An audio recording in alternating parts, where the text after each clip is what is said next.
Welcome into Sports Time. Bryant and Zach with you on this Thursday afternoon. Connor with us producing. We're Sports Time, and we're with you for the next 3 hours. A lot to get into over these next 3 hours. Some great guests. We'll be talking a lot of football, some basketball, a little bit of everything over these next 3 hours. And a lot to get into in this first segment, Zach, because I want to talk Penny Hardaway. We talked about it a couple days ago. Well, I guess we didn't because everyone talked about it yesterday because it came out Tuesday night.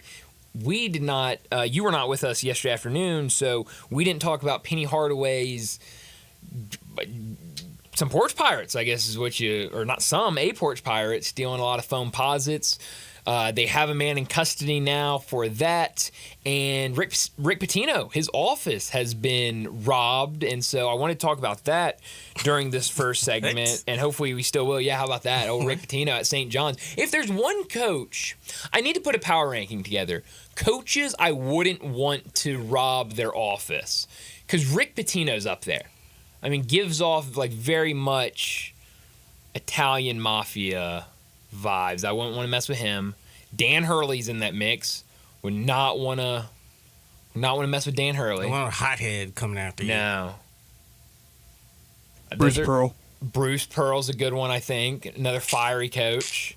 Is just football or just basketball? No, basketball. Just strictly basketball? Yeah, right now just basketball because we've had two basketball coaches, high-profile basketball coaches, robbed in the last 2 days. How does that happen? I don't know, man. Crazy. Unless they just got his address. Chris Beard. No, Chris Beard. Well, you got.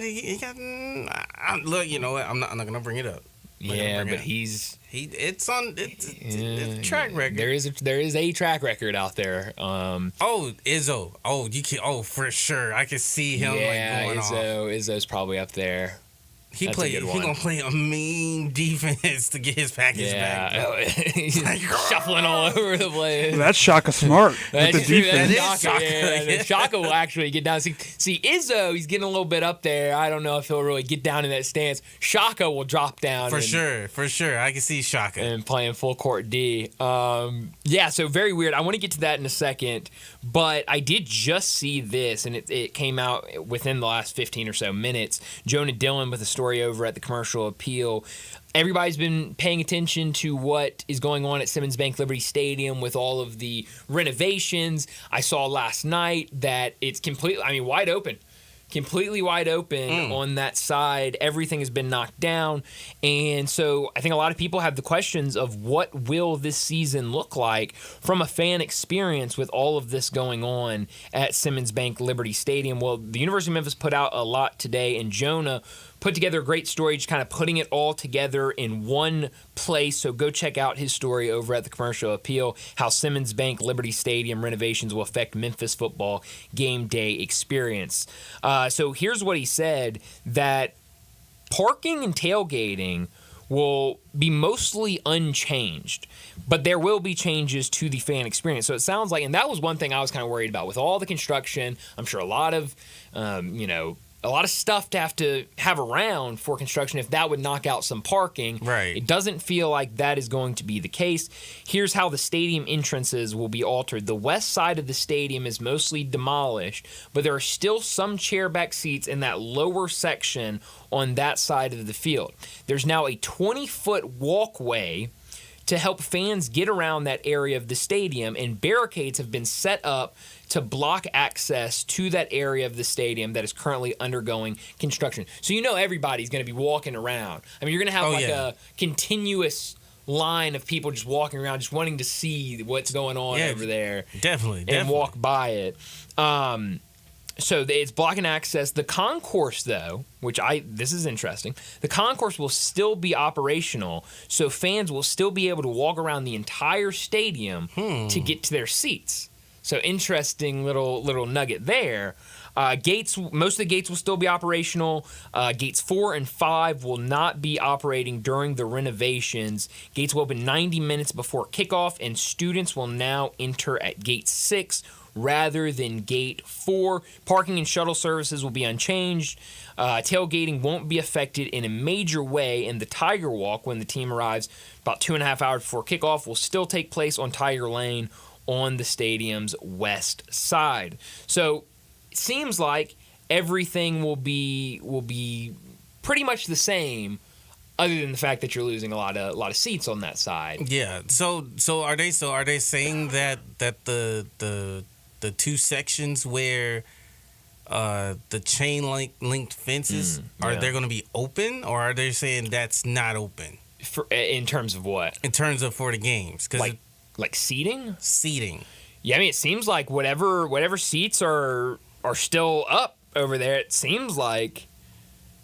No, I don't think up there. I think it's just the chair backs at the bottom. Just the chair backs at the bottom? Okay. Because you could get risky going up there. I mean, you'd have to put some sort of like fencing. Because I mean, it just drops off. No, but there is a fencing there on the side. If you go look, if Connor looks at the screen here, I think there is like some fencing along the side. So maybe I don't know. On either side. I don't know. I don't know how that would work. I don't know the exact details to that.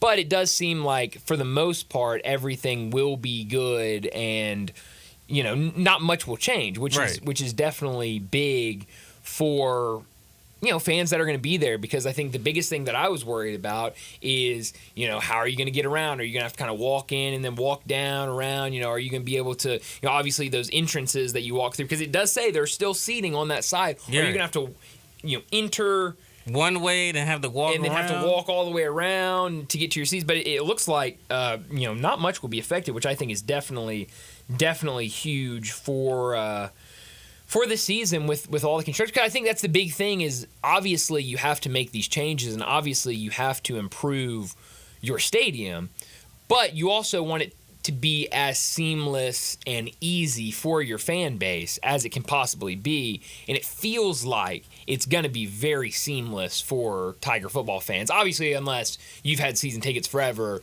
in that area that's no longer there, and now you got to move. That's a little annoying. But hey, whatever. If that's the worst that happens, I think for the most part you're fine. I agree. I mean, because I was thinking to myself at some point, because I was like, I think you can have some people sitting over there. Right. Maybe you just block off a section just block off that one section where the chain link fence is connected to, and just kind of have it kind of a little barricade where it kind of like gives you like a full bowl experience. That'd be cool. I mean, I'd be for that. But I mean, look, whatever decision that they're gonna go with. I'll be cool with it. You're just gonna have to deal with it, because you're gonna have to deal with the empty stadium, or at least partially empty stadium, seating wise, until like 2026. Yeah, and again, it's something you've got to do to be able to get where you want to be, and to have a stadium that you want to have. And so I'm definitely I'm glad they're doing it, and it's gonna be interesting to see what it looks like and what it feels like when you're inside the stadium on a game day. But that is a little news for Tiger football. There's a lot of Tiger athletic news. I'm really excited. We've got some more hirings in the athletic department. We'll talk a lot about that at 5 o'clock with Greg Gaston. Tim Duncan, who played basketball here at the university. He was at New Orleans. Not that Tim Duncan. Not the NBA player. No. But the Memphis Tim Duncan. He's back on staff at Memphis, so that was definitely really cool to see earlier this morning. So we'll talk a lot about that with Greg Gaston at 5 o'clock. But I did want to talk about these thefts that have been happening to college basketball head coaches. Penny Hardaway, most notably here. It happened the other day. I guess Tuesday night was when I saw the picture of the guy pushing a shopping cart with this massive box inside of it, and it was foam posits that were delivered to Penny Hardaway's house. And I originally thought, because I was out, we were bowling, and so I went at home, and so I kind of was on my phone. I was kind of scrolling through, and I saw it. And when I first saw it, I thought his house got broken into, and someone stole a bunch of shoes. And I was like, wow, that's really, really bold of somebody to break into Penny Hardaway's house and steal shoes. And then once I got home, kind of saw it on the news, read some stories, I was like, oh, okay, no, it was on the porch. It had like just been delivered, right, and they stole them. Still bold. I have a lot of questions for the person that did this, the guy that like stole the packages. Like, did he know it was Penny Hardaway's house? Did he know that box was delivered to Penny Hardaway? What did he think was in it? Because I think, like, Zach, I mean, I've never stolen anything off somebody's porch. No, neither have I. But it feels like if that's something you're going to do, it feels like you see a big box and you're like, that could be worth a lot of money. That could be valuable. It could be. But I'm not saying like valuable as in like thousands and thousands of dollars, but like, even if it's like I don't even know. Like if it's something cheap that's big, it might be like $100 or so. And like, maybe you go sell it, get $100 and, you got $100 more. So like, I want to know what exactly did he think, but now he's been arrested and, a Class E felony is what he's being charged with for theft of property. I think the felonies go up in class. Like I think E is kind of lower. Like I think Class A felony is like the worst.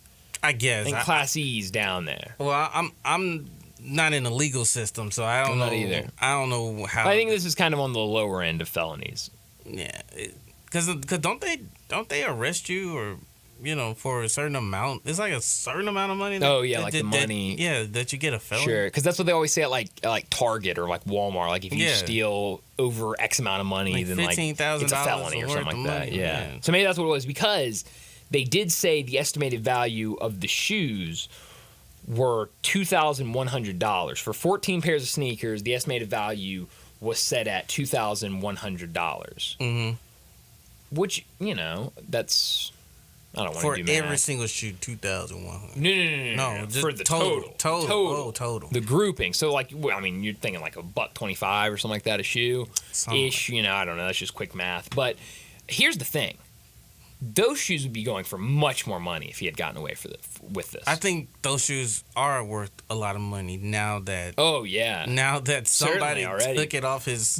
Off his porch. But think about it. Like, let's just say, and I'm glad they caught. I want to make this very clear. I'm glad they caught the person that did this. But imagine he takes these. He goes somewhere. He opens them. He's like, "Oh man, this is a bunch of shoes. Let me go sell them." He goes and sells them to somebody. Somebody buys them from him, and now this person is trying to sell these shoes. And we have this story that Penny Hardaway has been robbed of these exclusive foam posits that were meant for family and friends. And now this person is selling them. Mm-hmm. Like, at least triple what they were. Like, if it was like $125 a shoe or $150 a shoe, I think you immediately triple it. And that's what it's probably sold for. Because that's now an extremely rare shoe. And it has a story behind it. Yeah. So I'm glad we caught him, but could have been a lot of money to be made. So much money. But hey, listen, not a lot of smart criminals out here, man. I guess that's true. Well, and I don't want you to be smart. And I don't want you to be smart. I want you to be caught. I want you to earn everything legally. Mm-hmm. That's right. That's absolutely right. So, but if you decide to go that route, Bryant, wouldn't it be smart just to get rid of the big box? If you're well, that's another thing. Like I'm not. Here's the thing. That's why I say I have a lot of questions. I'm not advising anybody that's listening here at Sports 56 WHBQ. We do not recommend or condone porch pirating. Right. Let me clear that. Let me throw that. I get out a lot of deliveries to my porch. I don't want anybody taking my stuff. Let me clear. Let me throw that out there. Yeah. But if you decide to do something like that, sure. Wouldn't be the first thing you do is just get rid of the box and take the contents inside and just go on? Well, that's another question is like, at some point, don't you look at the box? Like, maybe it's not first, because like I'm thinking, if you're running up somebody's porch and trying to take a package, it's like grab and get out of there. Right. But at some point, don't you look at the box, and somewhere it would have been addressed to Penny Hardaway, right? Like, his name would have been on the box, unless it's a different alias. And maybe, but if this is like an exclusive box sent from Nike to Penny Hardaway, like and it's to his house, like you'd think it would just be to Penny Hardaway. Like I don't think. But I highly doubt Nike is just sending like a cardboard box with a big Nike logo. Well, I don't think. I think houses. that's the thing. Is like a lot of businesses have gone like more discreet with like shipping things. Yeah. And so, because when I saw the picture, there wasn't any like.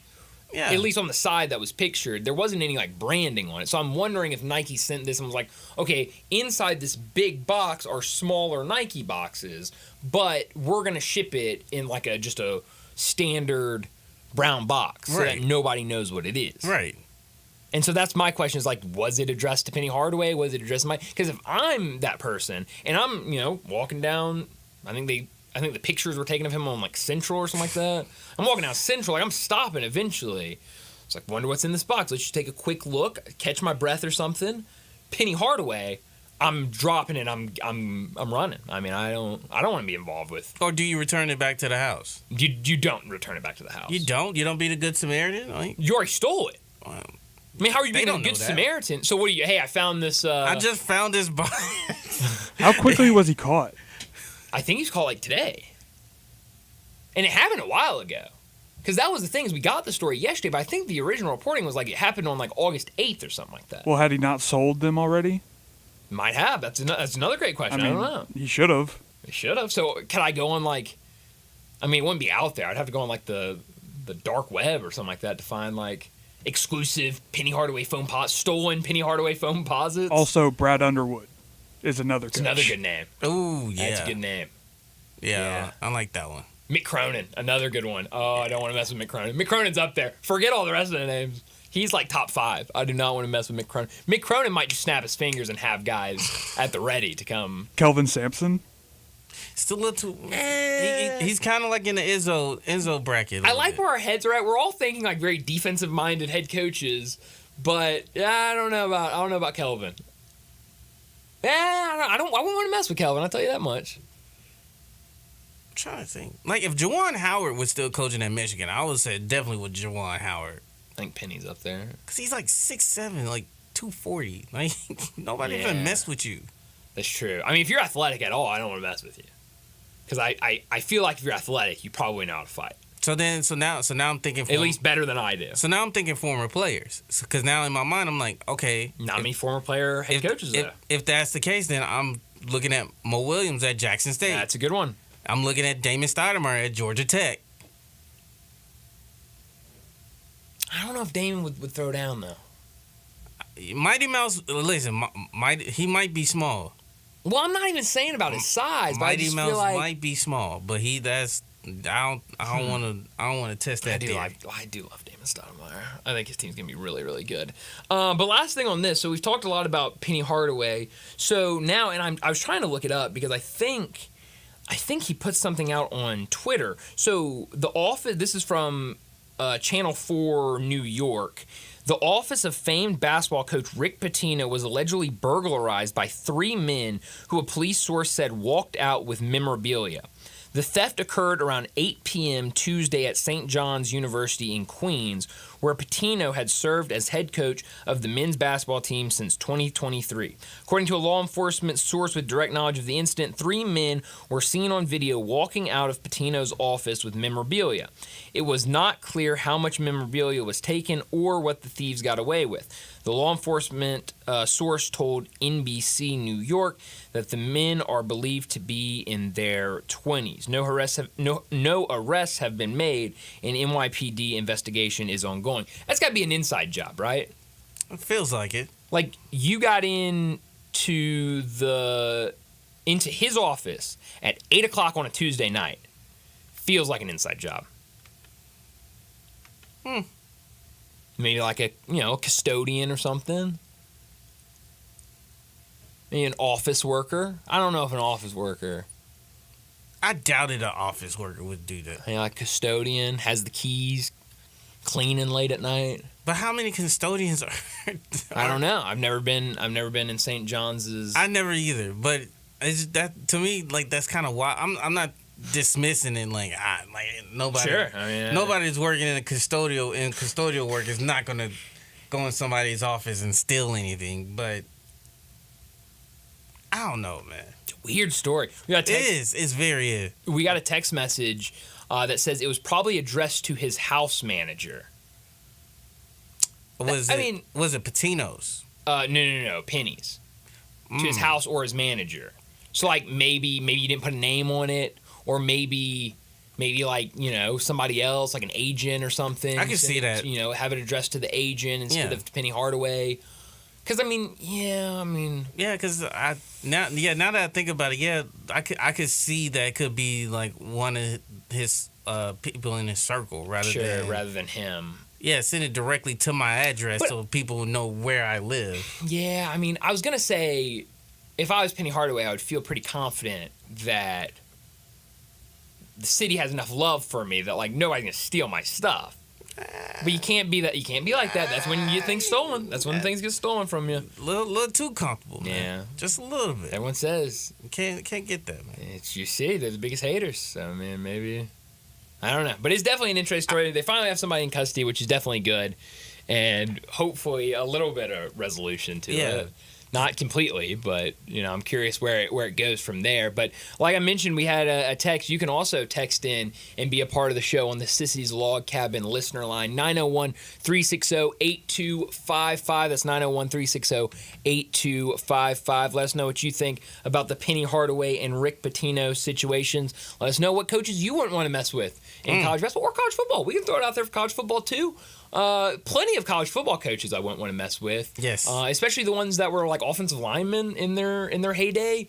Probably not. Probably not. That's a good one. Probably a guy I wouldn't want to mess with. But I mentioned a very busy show today, so let me set up today's show before we get to top and not top story of the day. 3:30, Bill Bender from the Sporting News. He'll join us to talk some college football. It's been a minute since we've talked to Bill Bender, so we've got to get his preseason predictions, college football playoff, where he has Ole Miss, what he thinks about the Tigers going into the season. Then we'll talk a lot of Big Ten with him as he's up in that neck of the woods. 3:45, we'll talk some NFLs. We've got preseason games tonight, a pair of them, so that will be a lot of fun. 4 o'clock, Keith Smith from Spot Track and the Front Office Show will join us to talk the NBA. Last Thursday when we talked to him, we just had gotten our hands on the schedule, so it was a lot to talk about there, and still a lot to talk about when it comes to the NBA. 4:30, we'll talk Major League Baseball. 4:45, we'll get to big number of the day. 5 o'clock, Greg Gaston will join us like he always does on Thursday afternoons to talk Tigers. At 5:30, we'll get to what's trending, and at 5:45, we'll wrap up today's show like we always do with Crunch Time. Let me remind you, we're in our Family Leisure Studios where family and fun come together. Head over to Family Leisure for the world's biggest spa sale going on right now. Save thousands on in-stock hot tubs ready for delivery. Spa starting at $28.99. Cold plunges starting at $39.99. And don't forget about the swim spa starting at $17,499. Special financing is also available, and they've got huge discounts on all in-stock above ground pools too. All patio furniture, it's priced to move. So head over to Family Leisure, 2120 Whitten Road, just north of I-40. Let's go ahead and get to top story of the day. Top story of the day. Well, my top story of the day has got to be what we were just talking about with two, I would say, high-profile college basketball coaches involved in robberies in the last 2 days. It's incredible. A lot of people here locally know about Penny Hardaway and having the shoes stolen off of his porch Tuesday. Well, I guess it came out Tuesday. It happened earlier this month, but the news came out on Tuesday, and now today and late last night, we're learning about the theft that took place at Rick Pitino's office. Very interesting with both of them, and I think more interesting with, well, I think both interesting in their own ways. Obviously, the Penny Hardaway is interesting because Porch Pirate, I still want to know how much did he know before he grabbed the box and just left. But then when it comes to Rick Pitino, 8 o'clock at night in his coach's office, how did those guys get in there, or girls, I don't know who they were, but how did they get into the office? How were they able to get in there? And, was this kind of more of an inside job? So hopefully, I know it said memorabilia was stolen. So, I'm sure Rick Pitino has plenty of really good memorabilia in his office, so I hope he's able to get that back. But definitely two really weird stories and kind of the dead time of college basketball offseason. Yeah, that's, again, like, the last thing you want to do is have your packages just taken off your porch after you get a notification saying, "Hey, like it's at the front door." You open the door, it's not there. Like that's like a gut check feeling in a sense. Oh yeah, absolutely. It's not good. Not good. My top story, Brian. Yeah. Week 0 is here, baby. Holy cow. Oh, week 0 is here. Can't wait. And nothing, and I love nothing but seeing expert predictions on everything. I love it. So ESPN pull out was it Kyle Bonagura Okay. and Mark Schleyboth? They came up with their field of 12. Okay. And also with the other bowls as well. So I want to take you through the regular bowl because this is so one of them had Memphis in the Fenway Bowl. Fenway, all right. The Wasabi Fenway Bowl. Okay. I can get behind that. So, I mean, obviously, I want to go to the college football playoffs, but if they don't, Fenway would be cool. So Kyle Bonagura, he has Memphis facing Duke. Okay. In the Wasabi Fenway Bowl. Interesting. How does Duke make you feel? Yeah, I'm interested about what this season looks like for Duke. I know we were talking to David Cobb earlier this week, and he's really down on Duke. So you know, I'd be interesting what Duke does this season. And then Mark Schleyboth has the Tigers slided at 12th in the playoffs. That's what I like to hear.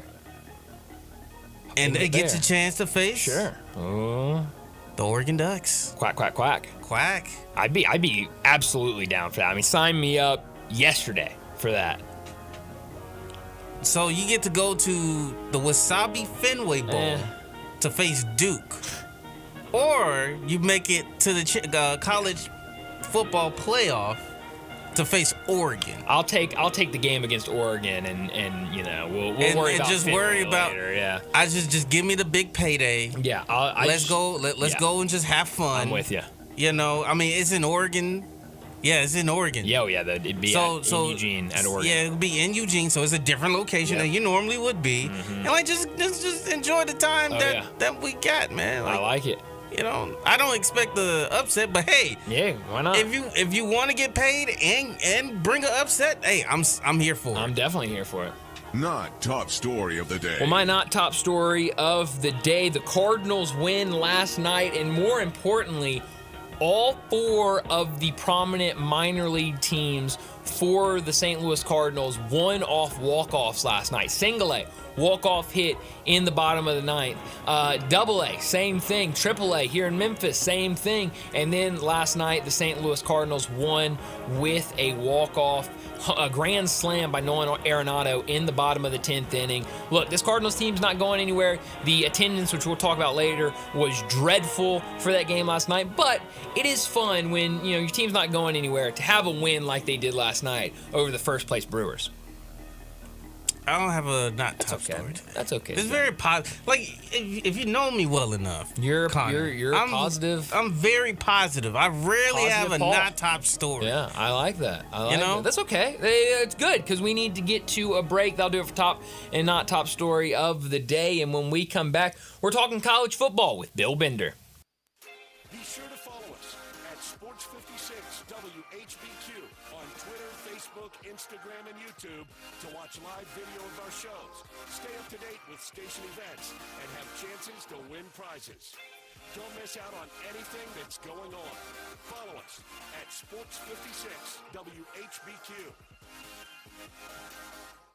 Looking for sports in all the wrong places? Try the Owner's Box Sports Bar and Grill in Lakeland Town Square. Fun, friendly, exciting, and comfortable with wall-to-wall TVs for all your favorite games, 24 taps for all your favorite beers, including NA and local craft beers, and an in-front-of-the-wall full bar for all your other favorite beverages, including a full wine list. Add in an upscale menu, patio seating, daily specials, and events, and you found all your sports in the one right place. The Owner's Box Sports Bar and Grill in Lakeland Town Square, Highway 70. This is the story of the one. As a maintenance engineer, he hears things differently. To the untrained ear, everything on the shop floor might sound fine, but he can hear gears grinding and a belt slipping. So he steps in to fix the problem at hand before it gets out of hand. And he knows Granger's got the right product he needs to get the job done, which is music to his ears. Call CraigGranger.com or just stop by. Granger, for the ones who get it done. Hey, Jason. event at Gossett Volkswagen on the Pike. And buddy, I need the scoop. Randy, don't pass this one by, my man. Take your pick, 2024 Taos SE or 2024 Jetta Sport, just $275 a month. And 2024 Atlas Peak Edition, $5,000 off or 0.9% APR for 60 months. And remember, at Gossett Volkswagen on the Pike, no reasonable offer will be refused. Remember, it's your choice. 2024 Taos SE or 2024 Jetta Sport, $275 a month. And 2024 Atlas Peak Editions, $5,000 off or 0.9% APR for 60 months. So ask for Jason, the main man Marshall at Gossett Volkswagen, 1875 Covington Pike, or online at GossettVWMemphis.com. Where we're charging for it and charging less every day.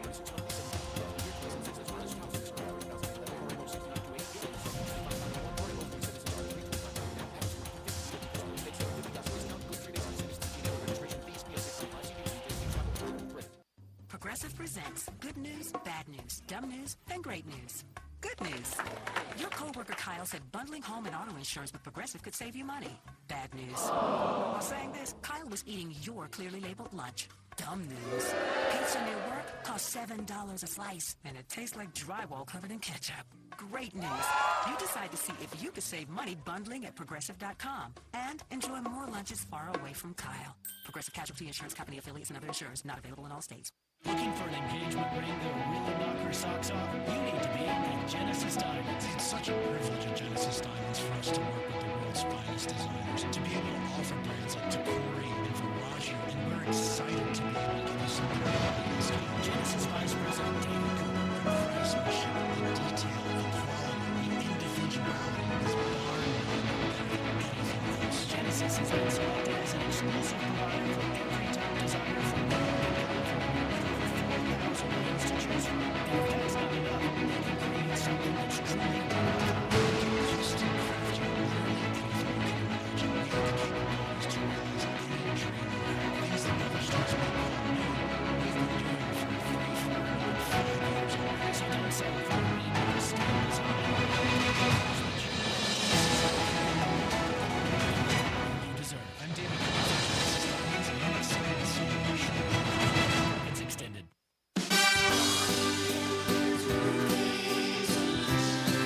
Here for Brian Elder Roofing. For nearly 2 decades, we've installed some of the best roof systems across the Mid-South. To the tens of thousands of clients we've served, we are honored. So many of you call our team at Brian Elder Roofing your roofers. Our team is dedicated to serving you and keeping your family safe, dry, and mold-free. The recent hailstorms have caused massive damage, and many of these will go unnoticed for years, even though the golf ball-sized hail we just experienced in the Mid-South compromises even the best-built roof system. Whether we find damage or not, your photos are securely stored for future reference. Call Brian Elder Roofing today for a total evaluation of your entire roof system free. We will not try to sell you a roof if all you need is a repair. Call me at 901-867-0303. That's 901-867-0303. Or visit us online at brianelderroofing.com.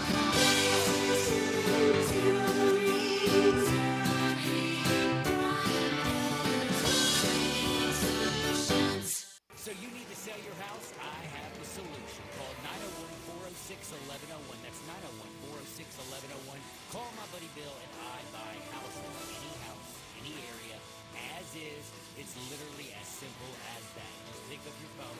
Call 901-406-1101. That's 901-406-1101. Call my buddy Bill and I buy houses. Guaranteed to close in 5 days. If you need to sell your house fast, call Bill at 901-406-1101. That's Bill and I buy houses. Joining Brian and Brett now on Sportstime is Bill Bender, national college football writer for the Sporting News, and on Twitter X @BillBender. Here's Bill with Brian and Brett. Bill Bender joins us from the Sporting News to talk some college football. He joins us weekly during the college football season, and we're definitely excited to have him back for another year. Bill, thanks so much for joining us. It's been a minute since we've last caught up with you, so we got to do some predictions. Have you made your prediction for the 12-team college football playoff?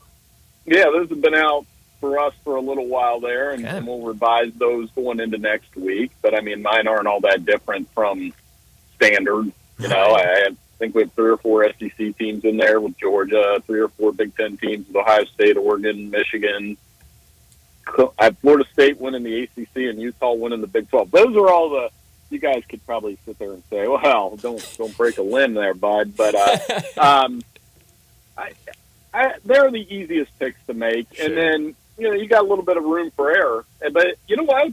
If you guys throw whatever somebody throws up for a prediction, I never make fun of them because I say anything can happen. There you go. Oh, I'm curious. You said Florida State to win the ACC. I know one team in the ACC that's starting to become kind of a trendy pick is the University of Miami. It feels like every year we talk about the U might be, getting closer to being back. What do you think about Miami going into this season? I mean, I got kind of talked into them a little bit by Manny Navarro at the Athletic last week. I had him on our podcast. Yeah. Cam Ward's played a lot of football. Mm-hmm. Damian Martinez has played a lot of football, really good running back. Their schedule's set up. They only played one top 10 team in Florida State. So you start to combine some things, and you can feel the hype. I guess I'm just battle-scarred, so to speak, because I've been on that Miami bandwagon a few times, and they've actually got to do it on the field. I think that's the big thing with them this year. Definitely. Going back to your 12-team college football playoff, who did you have from the group of five, and where does Memphis kind of sit for you? I think you'll like my pick there. All right. I had Memphis. If you saw our 1-to-134 this week, we had Memphis as the highest-ranked group of five school. We had Memphis in the college football playoff. We have them at 30. That's got to come with the understanding that you could just as easily go with Boise State. You could go with Liberty. You could go with App State. You could go. I don't know if you could take a MAC team. I mean, I love my MAC football. I'm a MAC grad, but I think there's too much parity in that conference. So certainly an opportunity for Memphis with their quarterback, with the ability to score at the rate that they do, and a couple huge early games there. Some fun non-conference games too, right? Mm-hmm.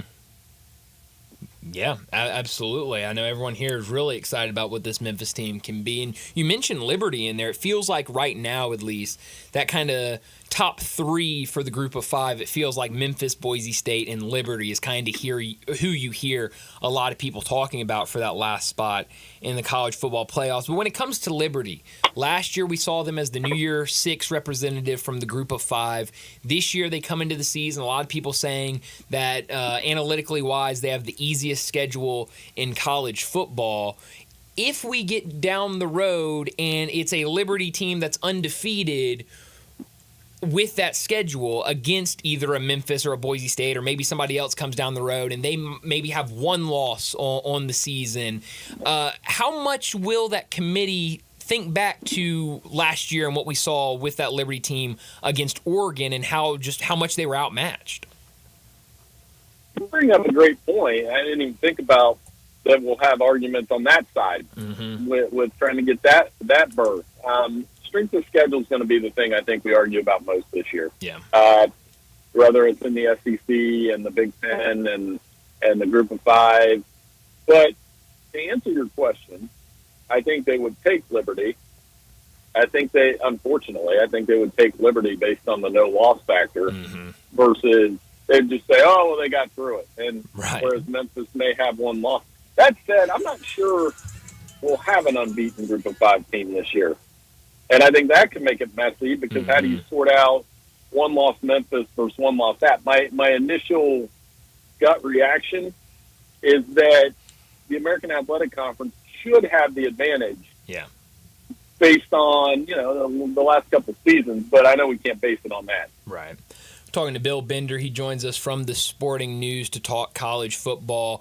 Up in the Big Ten, your kind of area, I'm curious, Nebraska, they named Dylan Raiola as the starting quarterback this year, a true freshman. What do you expect from him and this Nebraska team that I've seen this offseason getting a lot of positive buzz? What do you think about year two for Matt Rule?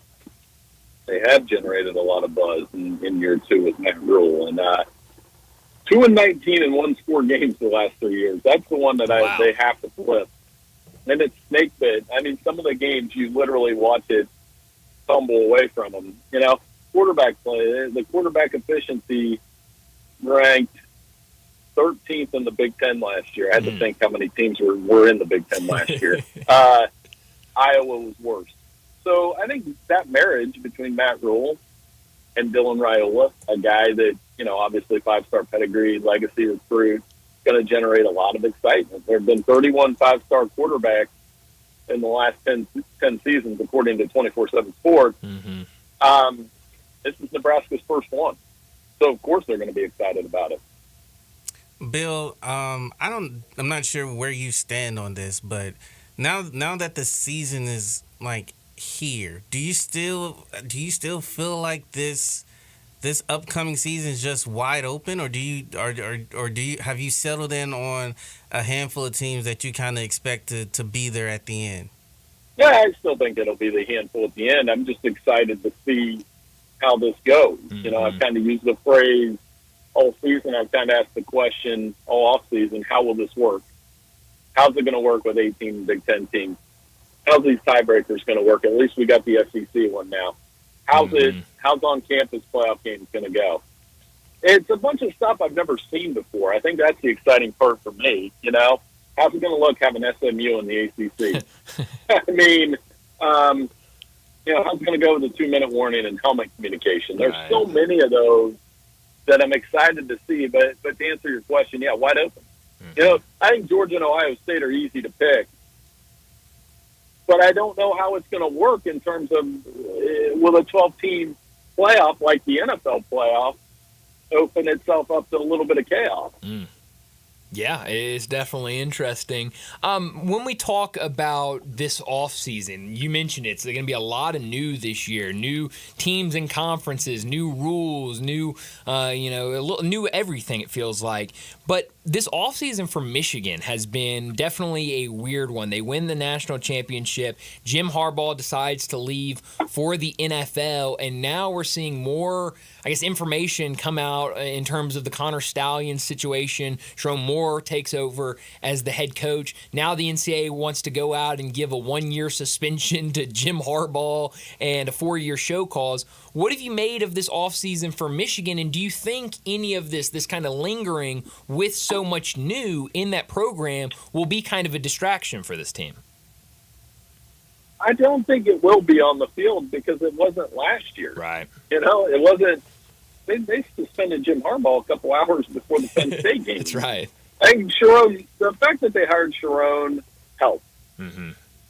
Continuity, all those things. And they still have a lot of talent on the defensive side of the ball. So I think the biggest concern for Michigan is their schedule. It's brutal.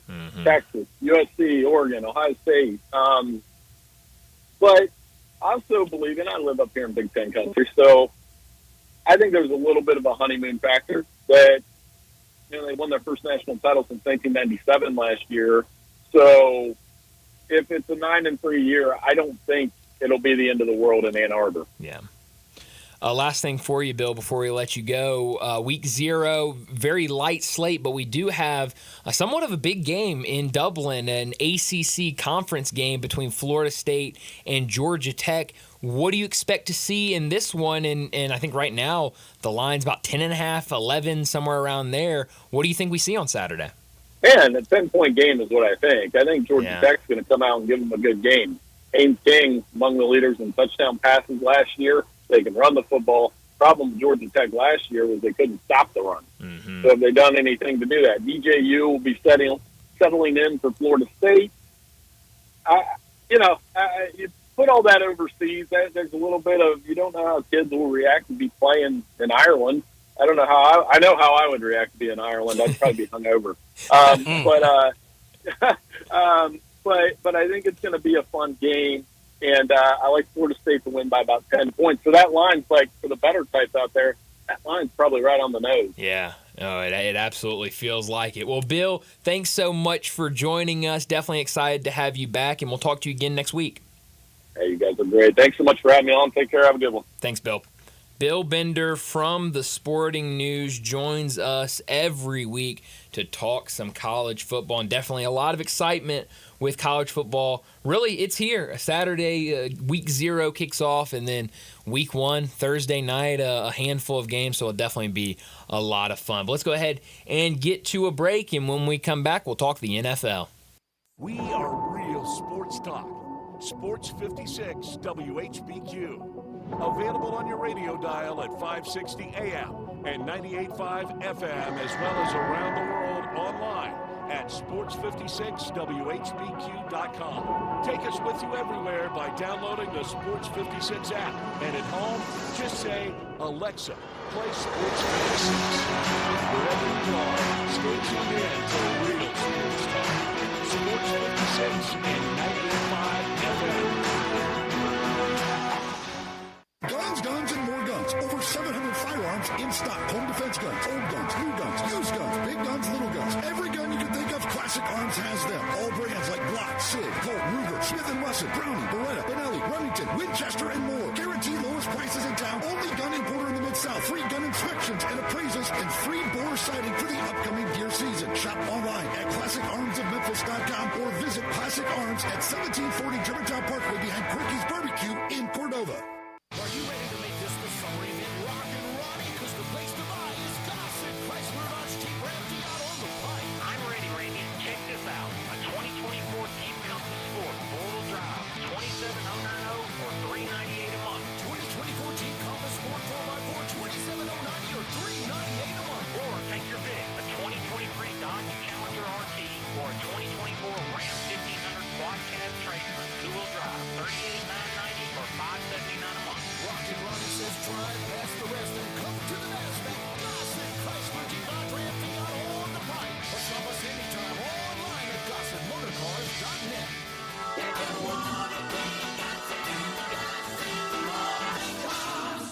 At 7.99, Ram and Challenger 5,000 down, Jeep 4,000 down, Challenger PH 574221, MSRP 52,315, Jeep RT 173869, MSRP 28,090, 0% for 36 months. Grand Cherokee and Wrangler price includes all rebates and incentives and excludes PF 695. All exclude pack title and license with approved credit. See dealer for complete details. Life insurance. Why are you putting it off? Can't afford it? Too much hassle? Think you don't need it? There's lots of excuses for putting off life insurance. But if you weren't there, who would pay the mortgage and other bills? With Ethos, you could be covered in 10 minutes and boom, family protected. Ethos, fast and easy online term life insurance. Up to $2 million in coverage with no medical exam. Some policies as low as $1 a day. Answer a few health questions and get your free quote at getethos.com. That's getethos.com. If you love sports and Mexican food, you can get the best of both at Los Cabos Mexican Bar and Grill on Summer near Graham. Watch all the big games on all the big TVs on all the walls at Los Cabos. And enjoy premium tequila shots anytime for just $5.50. Celebrate every day with lunch specials from 10 to 3 and happy hour from 3 to 8. Lunch is just $6.75 to $10.99 and margaritas start at $3.99. Experience real Mexican cuisine along with great sports at Los Cabos on Summer near Graham. It's rainy season out there. Warmer days, cooler nights. Open roads, endless horizons. And you need to be ready in jeans made for the unpredictable. Wrangler, for the ride of life. Shop our newest styles today at Wrangler.com.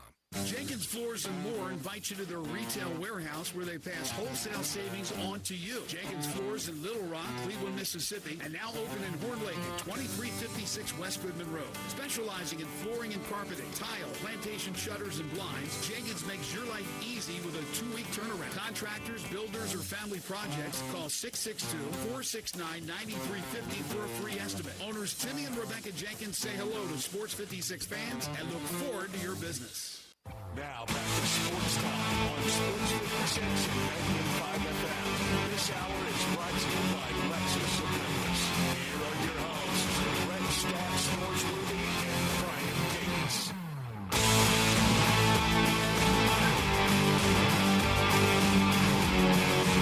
Welcome back into Sports Times. We got a couple minutes left in this first hour, and we got to talk the NFL. We've got a couple preseason games tonight, which I don't know why. I guess because I don't even know why, but I did not know we had preseason games until this morning.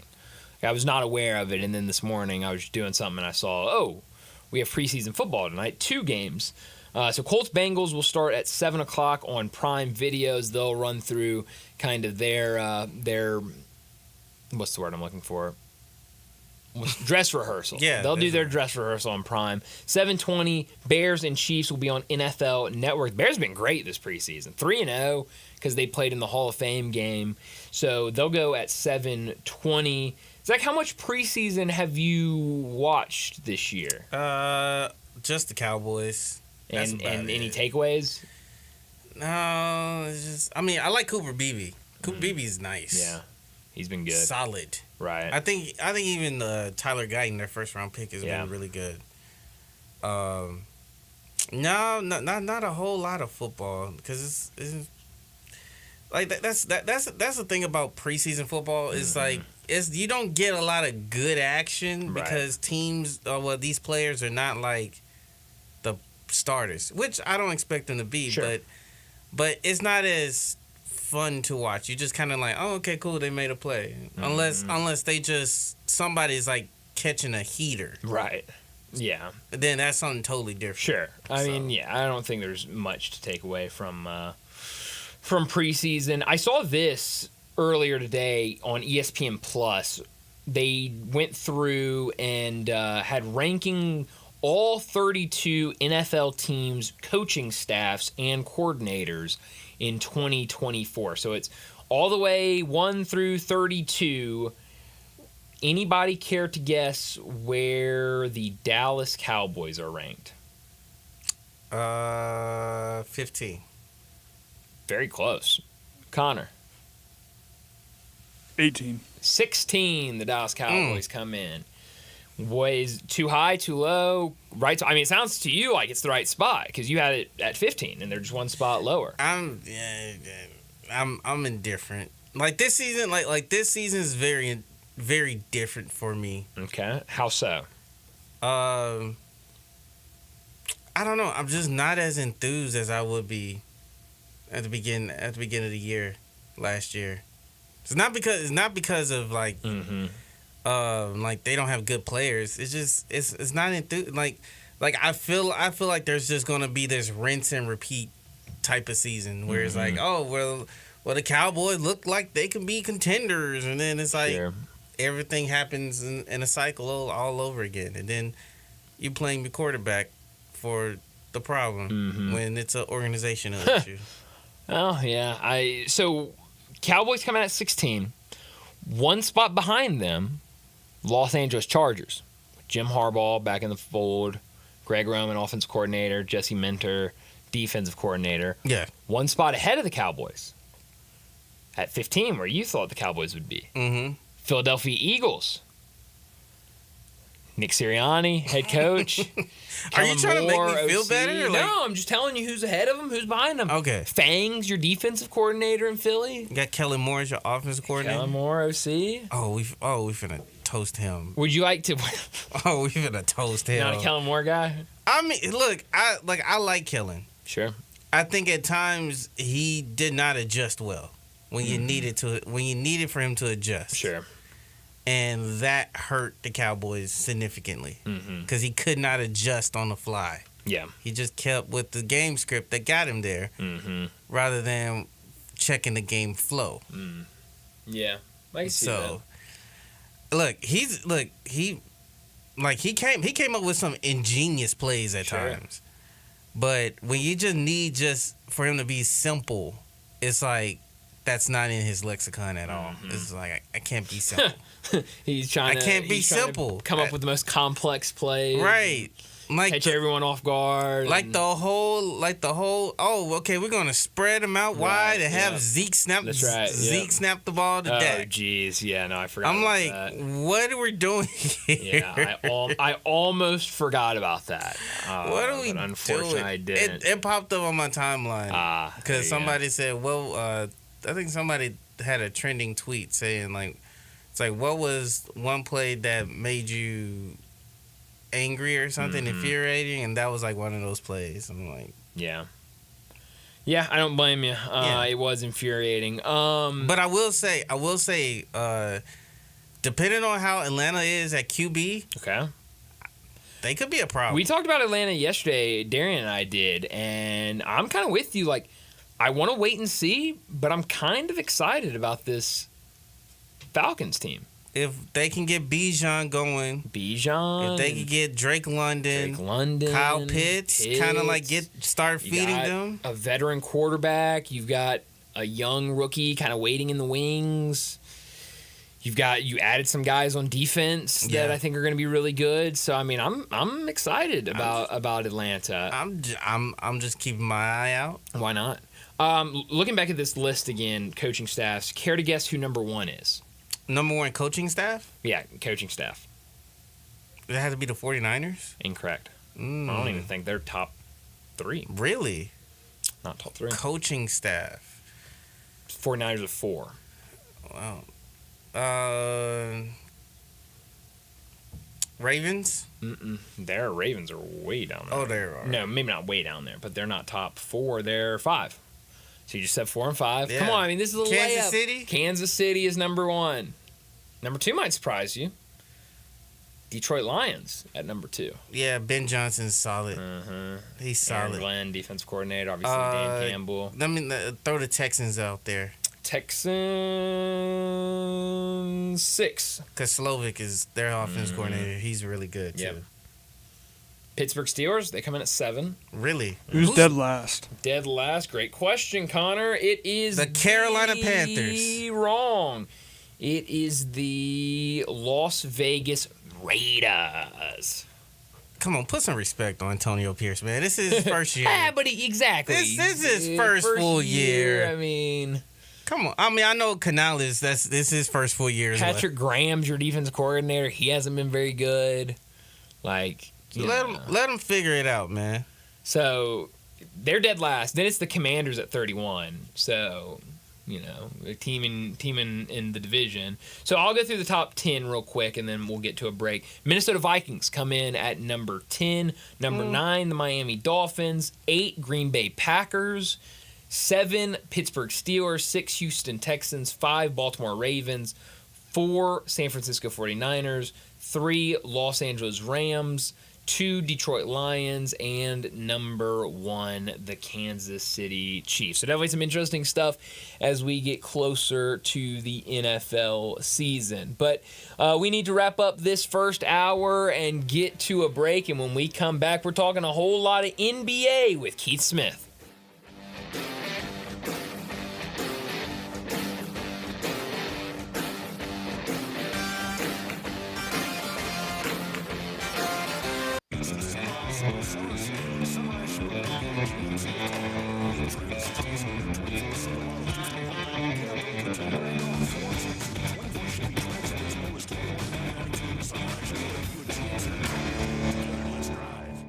Licensing costs, registration fees, taxes, and dealer doc fee of $899.50, which are to be paid by the consumer. Silverado RG 377,592, MSRP $61,065, dealer discount $42.74, factory rebate $47.50, trade assistance $1,000, must trade in 2010 or newer vehicle, track stock number RC 246,913, MSRP $23,395, dealer discount $14.03, expires 9/3/24.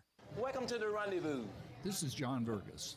When my dad started the Rendezvous in 1948, I don't think anyone could have imagined we'd still be serving shoulder, cheese plates, and our world-famous dry rub ribs 75 years later. But we are still here in the basement, in an alley in downtown Memphis. We sincerely thank you for making the Rendezvous what it is today. Charlie Vergas Rendezvous, a legendary experience for over 75 years, whether you dine in, pick up, or ship across the country. Admit it.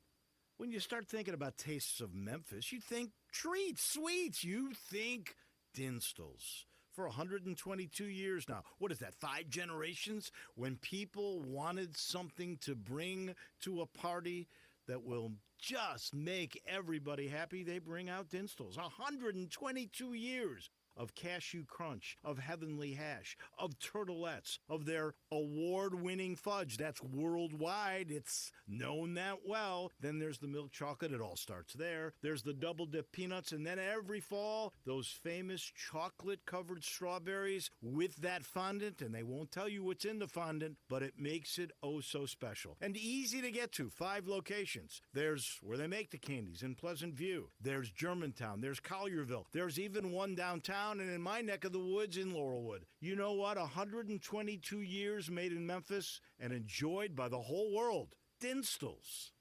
Every business faces challenges, but complicated, expensive, and uncertain shipping shouldn't be one of them. With USPS Ground Advantage from the United States Postal Service, you can avoid all the noise.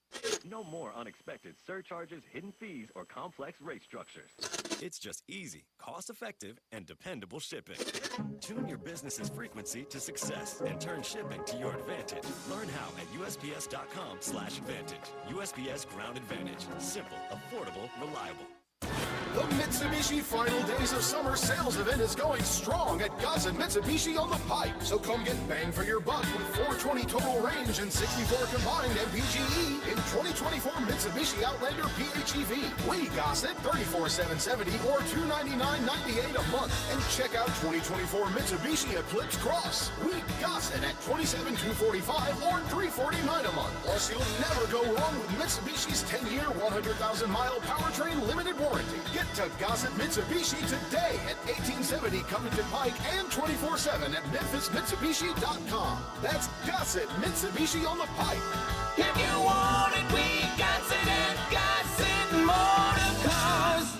RZO 35,297, MSRP 47,470, 36-month, 30,000-mile lease, 44,53 due at signing, 1,095 acquisition fee, 25 cents per mile excess wear and tear. Eclipse RZO 65,450, MSRP 28,745, includes all rebates and incentives, PF 695, excludes tax title and license with approved credit. See dealer for complete details. Offer valid through end of the month. Dealer stock only.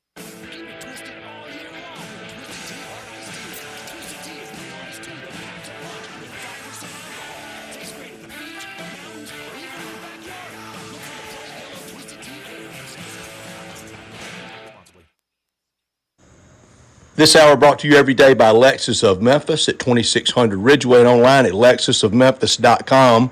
Call them at 901-334-9673. Great offers on all 2024 models and always special leasing options. Driving luxury and confidence, knowing that every new Lexus comes with complimentary first and second maintenance services. Stop by the one and only Lexus dealership in town at 2600 Ridgeway and put yourself in the driver's seat of the all-new 2024 flagship LS500, and you'll be looking and you'll be driving in style. When you purchase a Lexus, you get top-of-the-line engineering and design, and that makes for the luxury driving experience.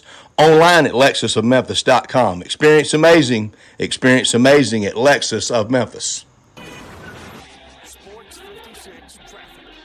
Good afternoon. It's cranking up a little bit more volume just in the last few minutes over here on Sam Cooper going outbound. Even in that construction zone, it seems to be moving along there on Sam Cooper right at the interstate. As you come down 55 right now, that looks pretty good actually down through South Haven all the way down into DeSoto County. It's trying to pick up from time to time. 51 going outbound, headed back up into Millington. Hey, Weimer's Jewelry right here in Memphis specializes in bridal ring purchases. They have since 1984. Go by and see them. Shop local. Save a lot of money at Weimer's Jewelry out there on Highway 64. I'm Commander Chuck with your on-time traffic.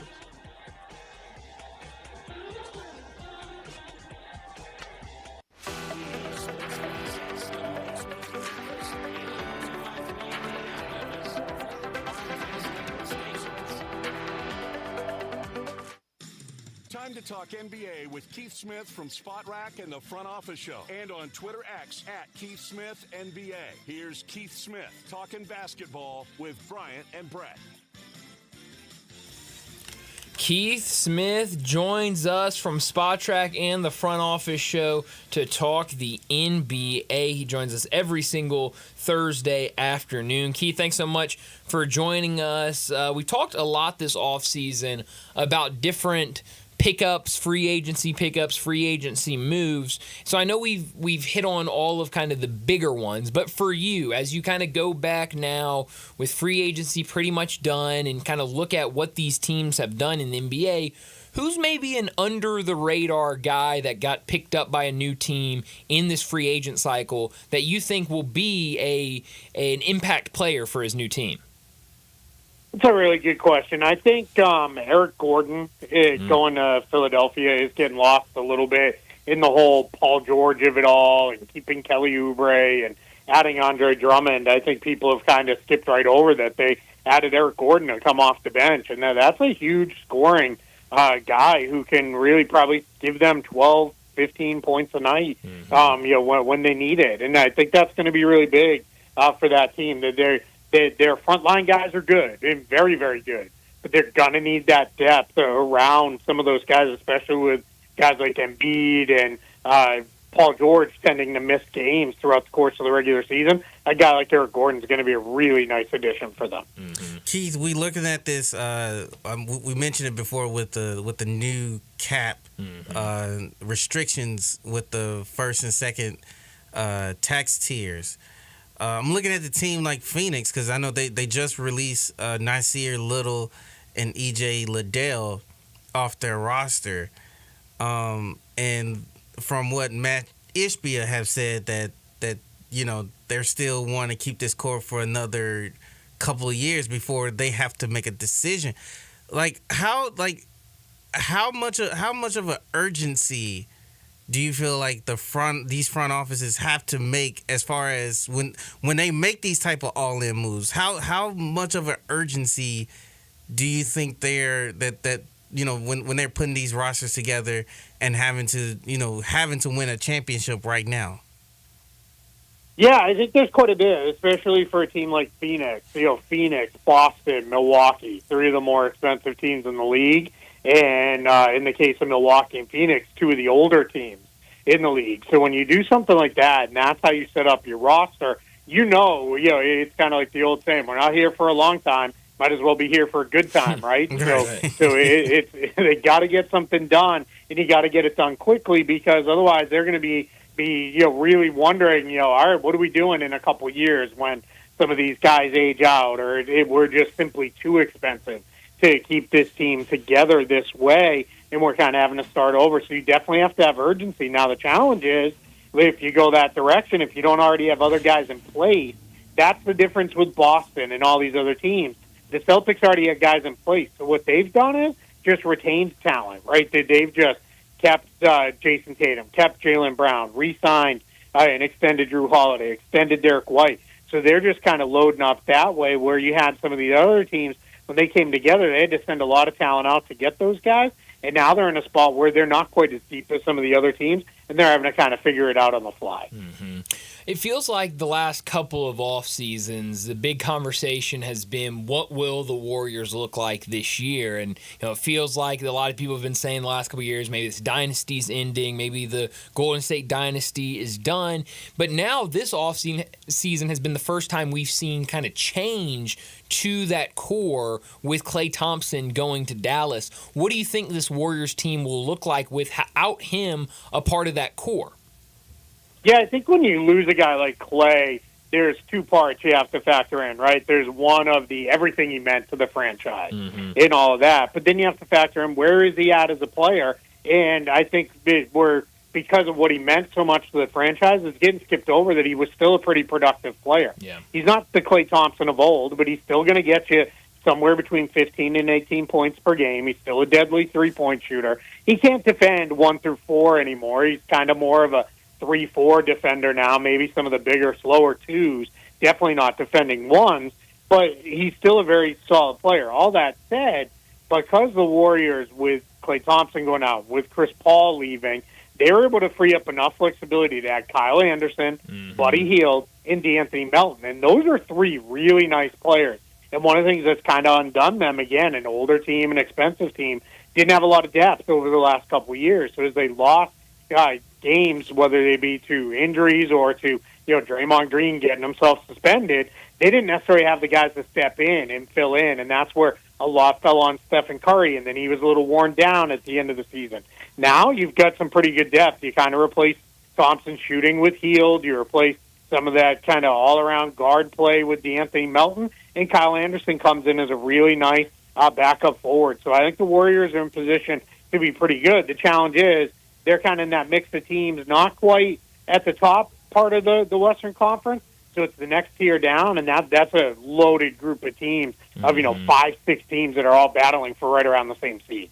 Well, I like what you said there, because it kind of leads me into my next question when it comes to the Warriors, because I was over on The Athletic earlier this morning, and they had a story that was done last week that was titled, "Is the Warriors front office failing Steph Curry with the current roster build?" And it kind of goes in to talk about how maybe they didn't pursue Paul George as hard as they could have. They didn't get in there and make a deal for Lauri Markkanen. They let Klay walk and go with Dallas, but you mentioned these pieces that they were able to pick up via free agency. So I'll ask that question to you. Is the Warriors front office failing Steph Curry with this current roster build? I don't think so. I mean, it's really hard, because whenever anybody says something like that, one of the things I always say is, well, did you want them to trade Draymond? Did you want them to trade Klay Thompson? Yeah. Because if you didn't, then where are we going with this? I get it. Jordan Poole for Chris Paul swap didn't exactly work out, I think, the way they'd hoped it would. But still, you're in a spot where you did pretty good. That team's still pretty expensive, right? They're still a tax team. They're no longer one of the most expensive teams in the league, but still, way up there as far as, how much their entire roster costs. So we're in a spot where, for the Warriors, you've got Curry, you've got Green, you've got Wiggins. Those guys are all making big money. Then you went and added a handful of guys, behind them that I think are going to help out. You've got a couple holdover guys. You got a couple young guys in Kuminga and Pajemski, and I guess 3 young guys because Trace Jackson Davis looked pretty good. So I think they've done okay lengthening this out. I mean, we're talking about them. We're basically at 10 years now, right, of this group, and I think that can't be overlooked. Teams aren't supposed to have runs that long anymore. Keith, the Grizzlies are expected to fight in the West. I mean, I feel like every year we constantly say the West is just reloaded again. It feels like there's about 14 teams that are fighting for 10 spots. How would you rank the West so far? Yeah, and you're absolutely right. That is what it feels like, right? It kind of feels like we can look at it and say, all right, Portland's not making the playoffs, but everybody else, sure, I can see a world where they get in. And it's funny because I've had some people in Portland say, hey, whoa, hold on, we've got some pretty good veteran guys here, and if things come together, why not us? Well, I tend to think Portland and Utah, I'm going to take them out of the mix there because I think what we're really seeing with those two teams is Portland still feel fully in their rebuild. And then I think with Utah, we're going to see Utah get into a spot here where I think we're going to see them do what they've done the last couple years, which is they'll play competitive for a while, then they're going to kind of shut it down. Right.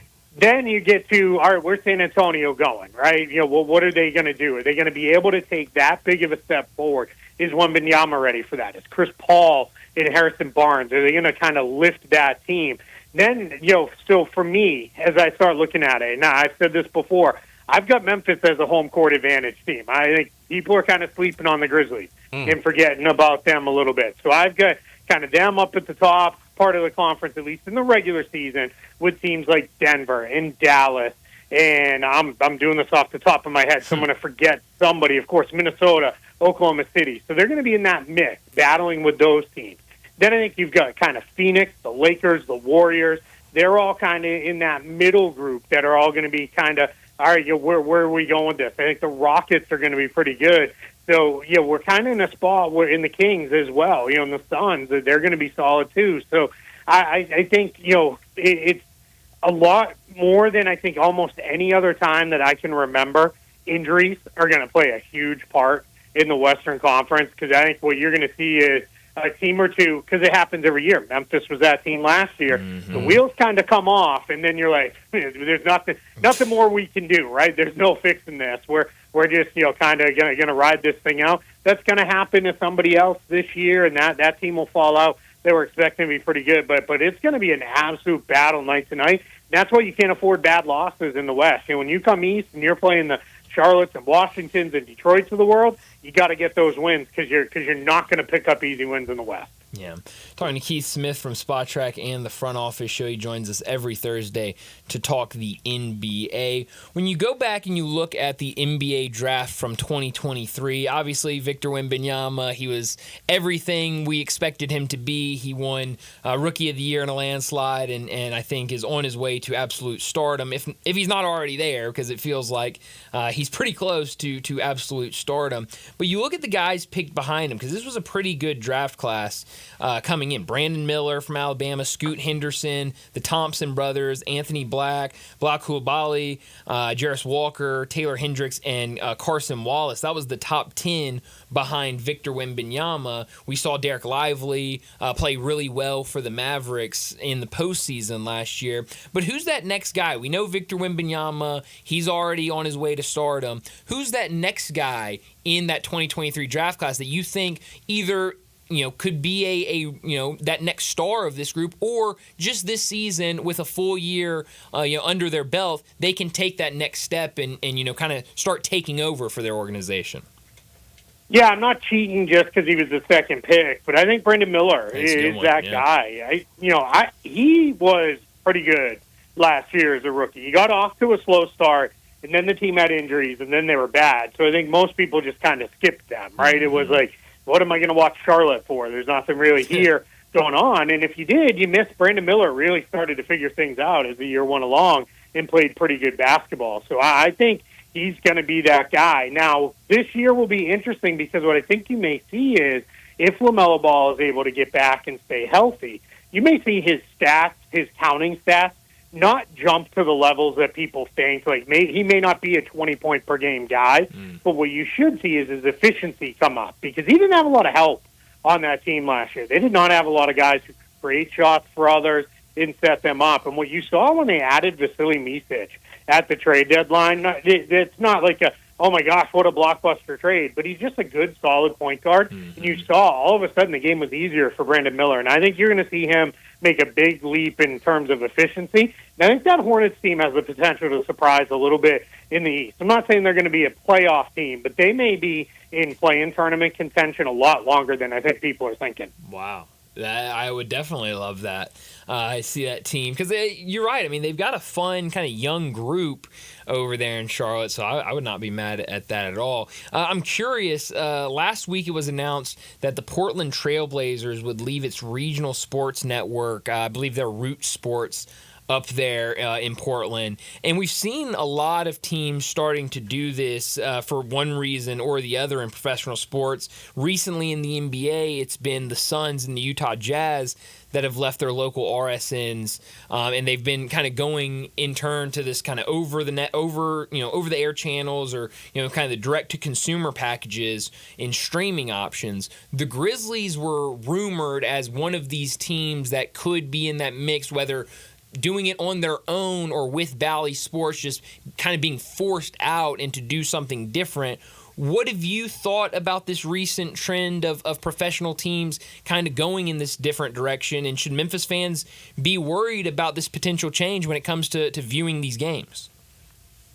Yeah, it's one of those things where it's evolving. So I'm still trying to get my arms around it. It feels like we have been in this model for a very long time, where it is, all right, you get your handful of national games, and then for the vast majority of the teams, the 70 games or so are going to be on some form of regional sports network, and that is very, very different. And then, like you said, we've now got 3 NBA teams that are like, we're just going to kind of do it ourselves, right? We're going to go over the air, or we're going to partner with local channels or whatever it may be. Now, there's a part of me that says that's great, because then if you got an antenna, and antennas are pretty cheap as far as I know to go get one, you can watch all the games, right? And I think that's pretty good. If it goes into a spot where it's a little harder to get them because of streaming packages and all that, that's where I start to worry a little. What's that going to look like? It's that becomes a lot more of an interesting conversation. And then from the league as a whole, a lot of people kind of skip over because they think, all right, well, Portland, that's going to impact Portland. Well, it impacts Portland, but whatever Portland was getting in their regional, contract, that some of that went into the pool for everybody, right? So Portland doesn't bring in as much as the Lakers do or the Knicks do for the whole boat, and that's part of what James Dolan is mad about with his complaints and his nonsense there of the Knicks are being cheated out of money. But I think it really is in a spot where we're seeing all this stuff evolve. My whole thing is, and it's the same as I've said with the national TV, as long as people can find the game, then I'm okay, right? I just don't want it to turn into a spot where if I'm a Grizzlies fan in Memphis, I can't find Grizzlies games. Right. That's the most ridiculous, maddening thing to me, because that's how you grow the game, right? That's how you get people to love it, is if, hey, I know, 3-4 nights a week, I'm turning on channel whatever, and there's going to be a Grizzlies game sometime around, sometime between 7 and 8 o'clock local. Let's go. And I think that's really important, to kind of continue to grow the game and bring new fans in. So you just got to make sure people can still find the game. Absolutely. Last thing for you, Keith, before we let you go. This came out after the Olympics. Frenchman Gershon Yabusele has signed with the Philadelphia 76ers. Played well for that French team that obviously got a lot of buzz. And I think he also had that dunk over LeBron James in the gold medal game. That's AI. I see. That's I see. AI. It's fake news. news. Did this do anything for you? I believe he was with the Celtics before and then went and was playing in Europe. Now getting an opportunity again for the 76ers. Did it do anything for you when you saw that news? Yeah, I mean, I like it to an extent. Like, I'm not all of a sudden like, playing the parade for Philadelphia or anything, but they don't have a lot at the power forward spot. That's a weak spot on the roster. They're probably going to start they're going to kind of get by with Paul George and Caleb Martin playing as dual big wings, which against a lot of teams in the East, you're probably okay with that there. But behind those guys, it's really kind of KJ Martin and not a whole lot else as far as real fours on the roster. So he's going to give them that. He comes in, on a minimum deal, so that's a almost no risk move. It's only a 1-year deal, so they're going to, or it sounds like it'll only be a 1-year deal. So why not? Take a shot on it. If you catch lightning in a bottle and he plays well, here it is. Now the difference is when he was with Boston, he couldn't shoot at all. He could not knock down a jump shot. What he's really gotten consistent at over the years, and I know everybody's excited about his Olympic play, but I'm really looking at more what he looked like with Real Madrid over the last few seasons with them, is he's become a more consistent outside shooter, and that's going to be big because we all know, Joel Embiid's gonna eat up a lot of space inside, and Tyrese Maxey needs room to drive the ball. Paul George likes to work kind of in those middle areas. You can get Yabusele just kind of posting up or making those dive-in cuts from the perimeter and the like, that's going to pay off well for them. So I like it, as far as the depth move, and then we'll see where it goes from there. Second coming of Boris Diaw? He's not the passer or ball handler that Boris Diaw is. It's funny because a lot of people look at him and they're like, well, he's kind of doughy and, French like Boris Diaw. So I guess, but yeah, a little bit of a different game there. A little bit more of a power game there than Boris Diaw. But, hey, if you can have an impact like Boris Diaw had late, that'd be absolutely huge for the Sixers. Yeah, why not? Well, Keith, as always, thanks so much for joining us, and we'll do it again next Thursday. I appreciate it. Thanks so much for having me. Thanks, Keith. Keith Smith joining us from Spot Track and the Front Office Show to talk some NBA. And I mean, really, the NBA offseason, there's always stuff to talk about. Whether there's actually news out there or, just the news just doesn't stop, it feels like, in the NBA. NFL is really good at making news. NBA is also really good at making news. And so definitely a lot to get to with Keith. But I mentioned that, and Zach, we haven't really talked much about it, but what I asked Keith about this kind of evolving era of how we view really sports in general on television, but definitely in the NBA with these regional packages. We know Bally Sports filed for bankruptcy either last year or the year before, and you're seeing a lot of teams either being forced out of their package or just saying we want out of our package. And most recently I brought up Portland. I believe they're not with Bally's, they're with Root Sports, and they just kind of said we want to get out of this. Phoenix was kind of most notably, they were the ones that said we're going to get out of our deal, we're going to do our own thing, and we're going to have this direct-to-consumer avenue.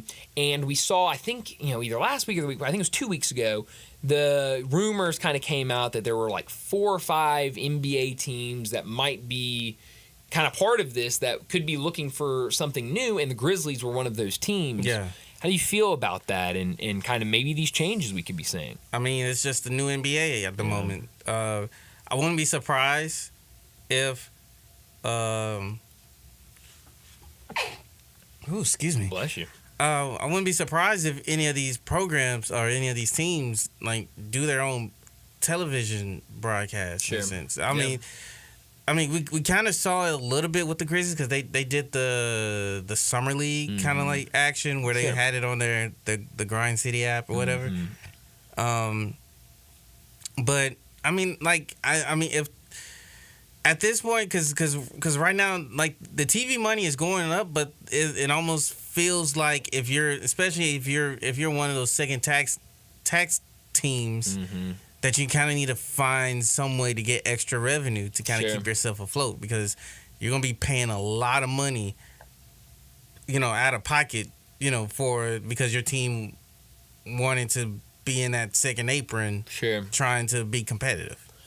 Yeah, well, I think one thing that, I immediately think about is when it comes to how people are watching it. Like, I know with Bally Sports and when it comes to baseball, like recently there was a blackout of Bally Sports. They were in kind of loggerheads with, I think it was Xfinity, and so you could not watch Bally Sports if you had Xfinity. And so there were a lot of Cardinal fans, there were a lot of Brave fans that could not watch their team because of this dispute. And so, it's been resolved, I believe. But, so it wouldn't be an issue once the Grizzly season comes around. But, that, or I know like YouTube TV doesn't have a deal with Bally's. So, people who have YouTube TV, they can't watch Grizzlies games. So I think the idea of, and we've talked about it, them teaming up with, them saying we're going to do our own thing and sparking a deal with, Channel 5 or Channel 3 or, Fox 13, whatever it might be, and saying we're just going to have our games locally on this channel, and if you, for some reason, are outside of this or you need to stream it somewhere, we'll have it on our website, or you can go here and get it. And so then it will be, easier for fans to access it. And so, but I'm with Keith. Like, I think if that idea is one thing, if we get to the point where it's okay, all the games are going to be only streamed and you're going to have to pay X amount of money to watch the games, then that could be a little bit different, because I think you can get into, we're already seeing it with the NFL. You see those figures that come out of like, you're going to pay over $1,000, over however much it is, to watch every NFL game this year. And so, it gets expensive to stream all this stuff. Now at some point, I would love for the NBA to kind of step in and like not black out the local markets. Oh, that'd be great. Blackouts have been a killer in every sport. Look, I get it, because the local TV needs their cut, I guess, or whatever. But I don't know. Like, if you pay for example, like NBA League Pass, you should be able to have access to every single game on League Pass. Sure. Well, there's been the situations where people that live in one place and, they don't get the local broadcast, but then they're trying to watch it here, and their area is close enough to where it's blacked out, and so now they have no way of watching it. So it's a very weird situation, but it's evolving, and I'm sure it's going to end up working out, and I don't think Grizzlies fans have really anything to worry about. But we need to go ahead and get to another break, and when we come back, a lot of news coming out of the world of Major League Baseball, so we'll talk that. We've also got day games going on today, a lot of day ball, so we'll talk about that as well. We'll do all that next on Sports Time. Add a little fun to your lunch break. Join Johnny Radio for Sports 56 Happy Hour from 11 to 1 every weekday on Sports 56 and 98.5 FM. Locally owned and operated for over 40 years, Automatic Gates Construction tailors custom gate solutions for all your residential, commercial, and industrial needs, including repairs, maintenance, and installation. Automatic Gates Construction specializes in designing and installing automatic gates and fencing that seamlessly blends security, functionality, and aesthetic appeal. Elevate the safety and efficiency of your property with a premium gate solution. Automatic Gates Construction at myautomaticgates.com. Getting engaged soon? Don't make her settle for one of those knockoff mass-produced rings you find at most jewelry stores. Get to Genesis Diamonds and get her that one-of-a-kind ring she really wants from a world-class designer. Hey, it's Eric Hasseltine, and Genesis Diamonds has the rings on every woman's wish list. Truly handcrafted rings made in the USA from names like Tacori, Coraggio, and dozens more. We're not even allowed to sell these amazing brands, but you can get them at Genesis. This is one amazing store, owned by a former diamond wholesaler. Every diamond is straight from the cutter with rock bottom prices, and nothing's held back. They'll show you the inside secrets of the diamond business and teach you how to buy like a dealer buys. They can also explain the differences between natural and lab-grown diamonds, so you can buy with total confidence. We're lucky to have Genesis here, so check them out. They're it's extended. You will thank me. Check them out online at genesisdiamonds.com. Simple, smooth, and every sip as easy as the last. Tito's handmade vodka tastes just as good with tap water as it does your favorite mixers. Back in the day, Tito distilled, hand-bottled, taste-tested, sent out to a few friends, then taste-tested again to give you the finest juice around. No frills, no flavors, no fancy labels, just the good stuff, just Tito's. For recipes, videos, and more, visit Tito'sVodka.com. Distilled and bottled in Austin, Texas. 40% alcohol by volume, mainly 80 proof. Crafted to be savored responsibly. This is the story of the one. As head of maintenance at a concert hall, he knows the show must always go on. That's why he works behind the scenes, ensuring every light is working, the HVAC is humming, and his facility shines. With Granger's supplies and solutions for every challenge he faces, plus 24/7 customer support, his venue never misses a beat. Call, hit Granger.com, or just stop by. Granger, for the ones who get it done. Family Leisure is having the world's biggest spa set. It's happening right now. You can save thousands on in-stock hot tubs that are ready to be delivered. Family Leisure has spas that start at just $28.99. You know those cold plunges? You can get one for yourself starting at $39.99. Or how about swim spas? They start at $17,499. Plus, Family Leisure has set up special financing just for this event. Have you been sitting on the fence about an above-ground pool? Get off that fence and get to Family Leisure to take advantage of huge discounts on all their in-stock above-ground pools. And if you need some patio furniture, it's all priced to move out now. It's not too late to have some summer fun, courtesy of Family Leisure. But you better hurry up. The world's biggest spa sale might go on forever. Family Leisure. With run at I-40. Family and fun come together. So you need to sell your house? I have the solution. Call 901-406-1101. That's 901-406-1101. Call my buddy Bill and I buy houses. Any house, any area, as is. It's literally as simple as that. Just pick up your phone. Call 901-406-1101. That's 901-406-1101. Call my buddy Bill and I buy houses. Guaranteed to close in 5 days. If you need to sell your house fast, call Bill at 901-406-1101. That's Bill and I buy houses. Sports 56 traffic. Now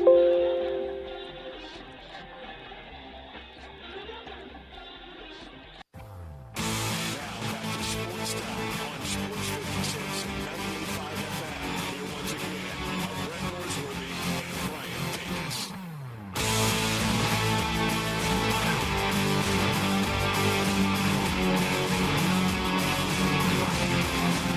We're back in Sports Time. Brian and Zach with you in our Family Leisure studios.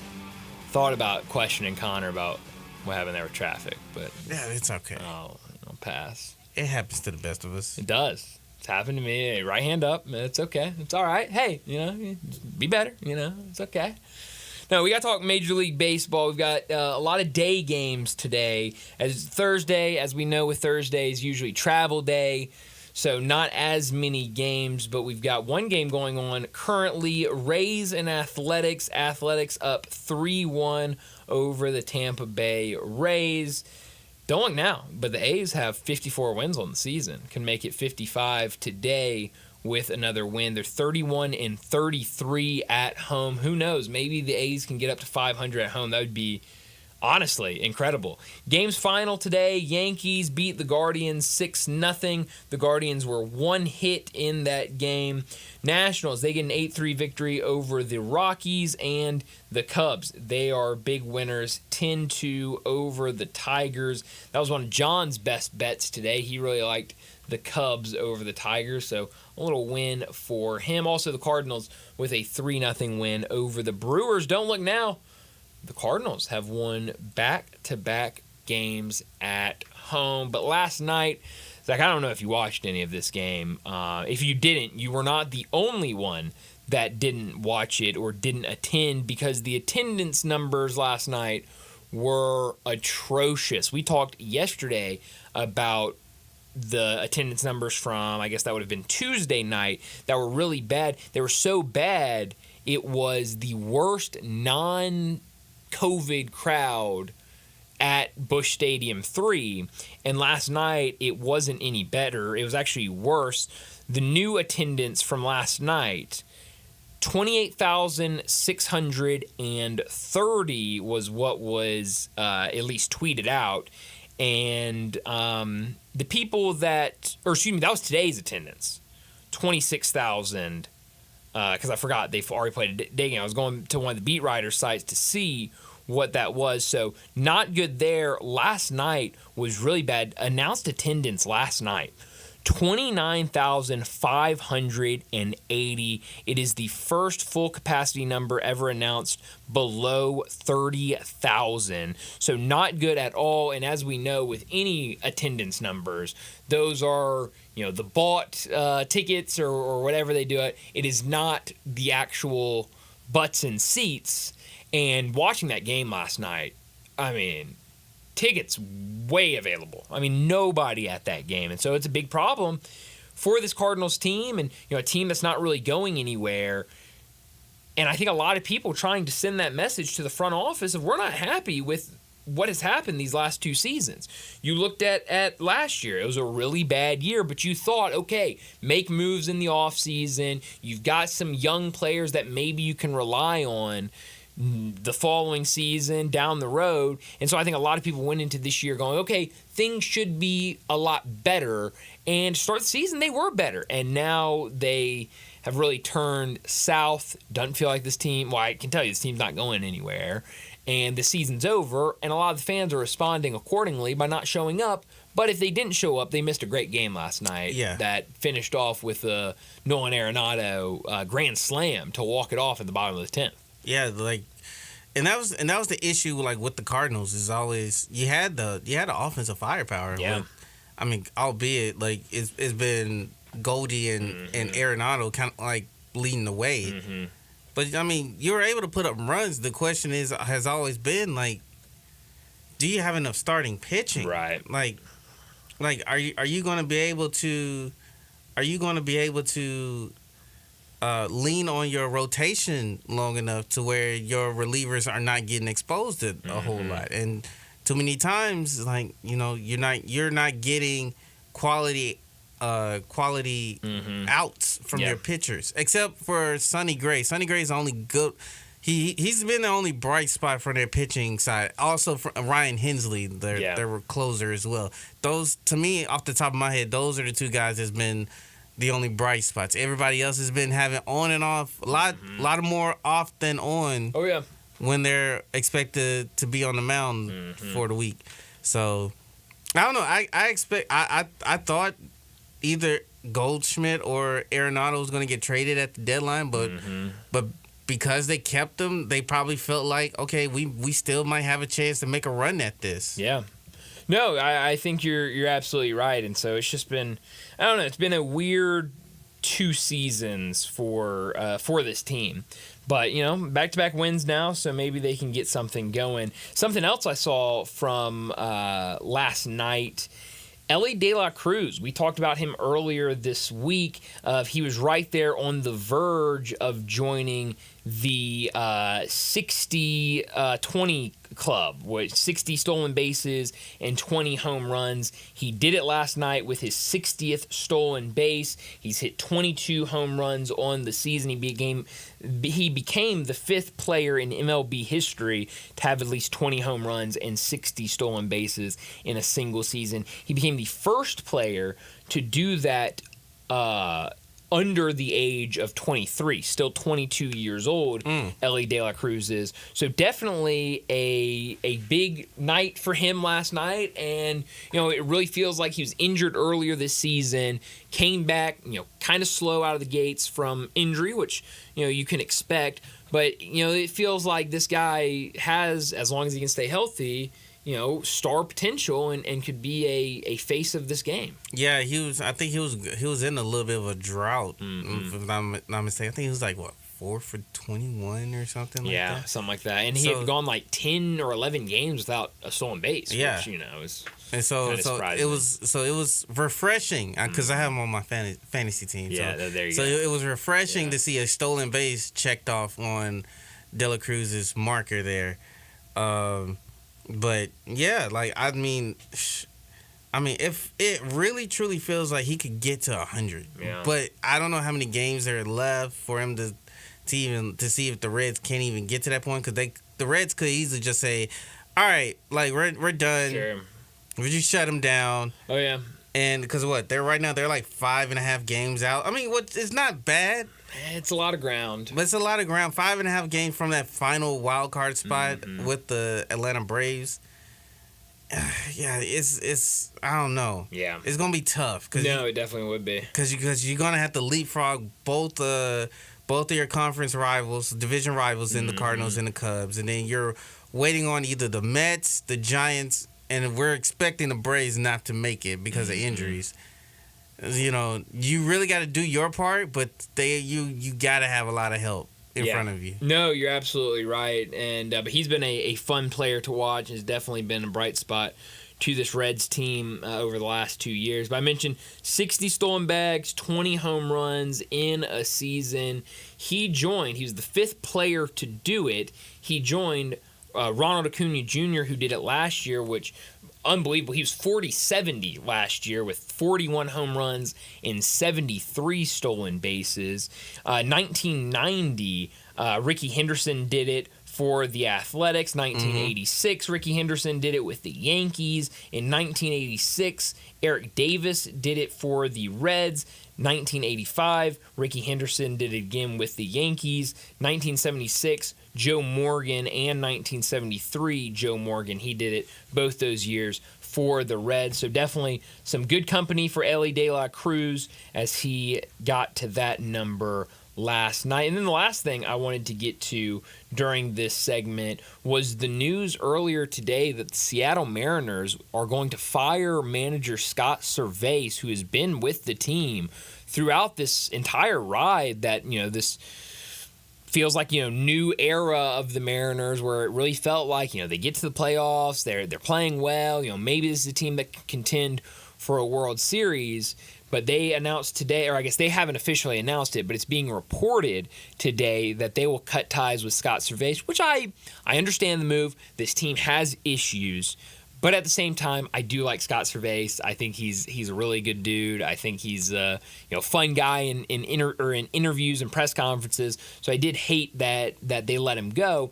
But when you look at this team, they have a ton of issues. When you look at in terms of what they do at the plate, team runs per game, they rank 27th in Major League Baseball behind the Oakland A's and the LA Angels. You should not be behind either of those teams if you're a team that wants to contend.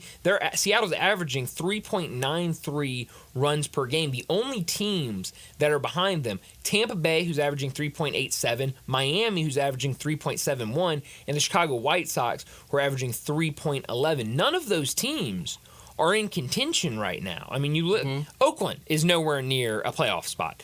The Angels are nowhere near a playoff spot. Tampa Bay, Miami, Chicago, none of those teams are in that mix. You go and you look at hits per game. They're down there at the bottom. They're dead last, Zach, in hits per game with 7.05 hits per game. That's behind the Chicago White Sox. It's behind the Reds. It's behind Oakland. Tampa Bay, I mean, they are just not getting hits, which is weird. Because you look at that lineup, it feels like you've got guys that can be consistent at the plate, but also you look at what they do on the mound, they've got one of the best pitching staffs in baseball. Yeah. I see what the problem is. The batting. I mean, look at their infield. Well, yes, their infield's not great. Dylan Moore, Jorge Polanco, Leo Rivas, Josh Rojas, Justin Turner. Yeah. Like, at some point, you need to invest in your infield. Well, and they have. I mean, it's the crazy thing. I mean, because and you got to think, J.P. Crawford's not on there because he's injured, so he'll be back. But, Polanco was supposed to be the big pickup in the offseason that, was going to really add something to that lineup and, maybe be what gets them over the hump. They had Ty France at first base, who was he was on the All-Star team a couple years ago. Designated him. And, they got rid of him. And so, last year they had Eugenio Suarez at third base, who was a nice bat for them, kind of in the middle of the order. They traded him last year at the deadline. And so, its infield has not been very good. You rely on some of the bats in that outfield, and most notably Julio Rodriguez, who has been really, really good the first couple of years of his career. Yeah. He's not been anything really at the plate. This year, he's dealt with injuries. And then you traded for a Randy Rosarena. Randy Rosarena, who looked good the first couple of games, but has kind of cooled off for them in recent weeks. And this is a team that had a 10-game lead over the Astros in the division, and now I think 5.5, 6 games back of the Astros at this point. But I mean, when you have a pitching staff that leads Major League Baseball in pitching, in ERA, 3.46 team ERA, in strikeouts per 9, they're also up there. Yes. I mean, this is a good team. They're 11th, so they're top 15, top half of strikeouts per 9. They lead the team, or the league in team ERA, but then you've got the team that is the worst putting bat to a ball. It's something had to change, and they made that change with Scott Cervais earlier today. So we'll see maybe if something happens. A lot of times they say you get a new manager, and sometimes you get that spark. So who knows what will happen with this Seattle team. But let's go ahead and get to another break. When we come back, it'll be time for Big Number of the Day. Join the voice of the Tigers, Dave Woloshin, for Wolo and Friends. Weekday mornings from 10 to 11 here on Sports 56 and 98.5 FM. This Sports 56 traffic report is brought to you by Luttrell Belting. They keep you moving. Welcome to the Rendezvous. This is John Vergas. When my dad started the Rendezvous in 1948, I don't think anyone could have imagined we'd still be serving shoulder, cheese plates, and our world-famous dry rub ribs 75 years later. But we are still here in the basement, in an alley in downtown Memphis. We sincerely thank you for making the Rendezvous what it is today. Charlie Vergas Rendezvous. A legendary experience for over 75 years, whether you dine in, pick up, or ship across the country. Chris Price here for Brian Elder Roofing. For nearly 2 decades, we've installed some of the best roof systems across the Mid-South. To the tens of thousands of clients we've served, we are honored. So many of you call our team at Brian Elder Roofing your roofers. Our team is dedicated to serving you and keeping your family safe, dry, and mold-free. The recent hailstorms have caused massive damage, and many of these will go unnoticed for years, even though the golf ball-sized hail we just experienced in the Mid-South compromises even the best-built roof system. Whether we find damage or not, your photos are securely stored for future reference. Call Brian Elder Roofing today for a total evaluation of your entire roof system free. We will not try to sell you a roof if all you need is a repair. Call me at 901-867-0303. That's 901-867-0303. Or visit us online at brianelderroofing.com.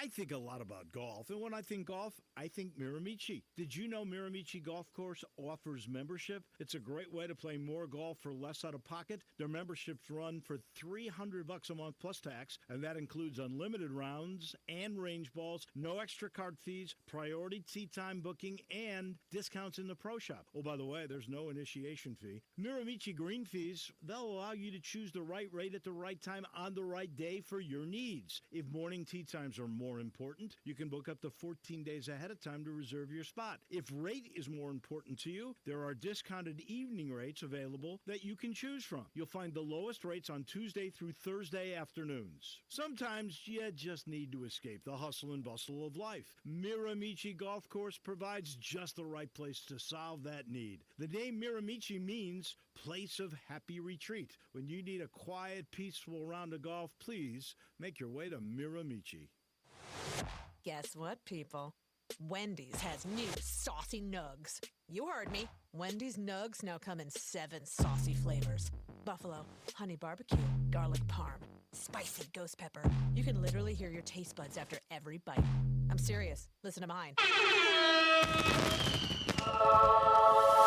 Okay, that's just me playing with sound effects, but you got the idea. For a whole new way to nug, gotta be Wendy's. Participating U.S. Wendy's. The Mitsubishi Final Days of Summer sales event is going strong at Gossett Mitsubishi on the Pike. So come get bang for your buck with 420 total range and 64 combined MPGE in 2024 Mitsubishi Outlander PHEV. We Gossett 34,770 or $299.98 a month. And check out 2024 Mitsubishi Eclipse Cross. We Gossett at $27,245 or $349 a month. Plus, you'll never go wrong with Mitsubishi's 10-year, 100,000-mile powertrain limited warranty. Get to Gossett Mitsubishi today at 1870 Covington Pike and 24/7 at MemphisMitsubishi.com. That's Gossett Mitsubishi on the Pike. If you want it, we got it at Gossett Motor Cars. RZO 35,297 MSRP 47,470 36-month 30,000-mile lease 44.53 do it signing 1,095 acquisition fee 25 cents per mile excess wear and tear. Eclipse RZO 65,450 MSRP 28,745 includes all rebates and incentives PF 695 excludes tax title and license with approved credit. See dealer for complete details. Offer valid through end of the month. Dealer stock only. Now back to Sports Time on Sports 56 and 98.5 FM. Here once again are Brett Norsworthy and Brian Davis.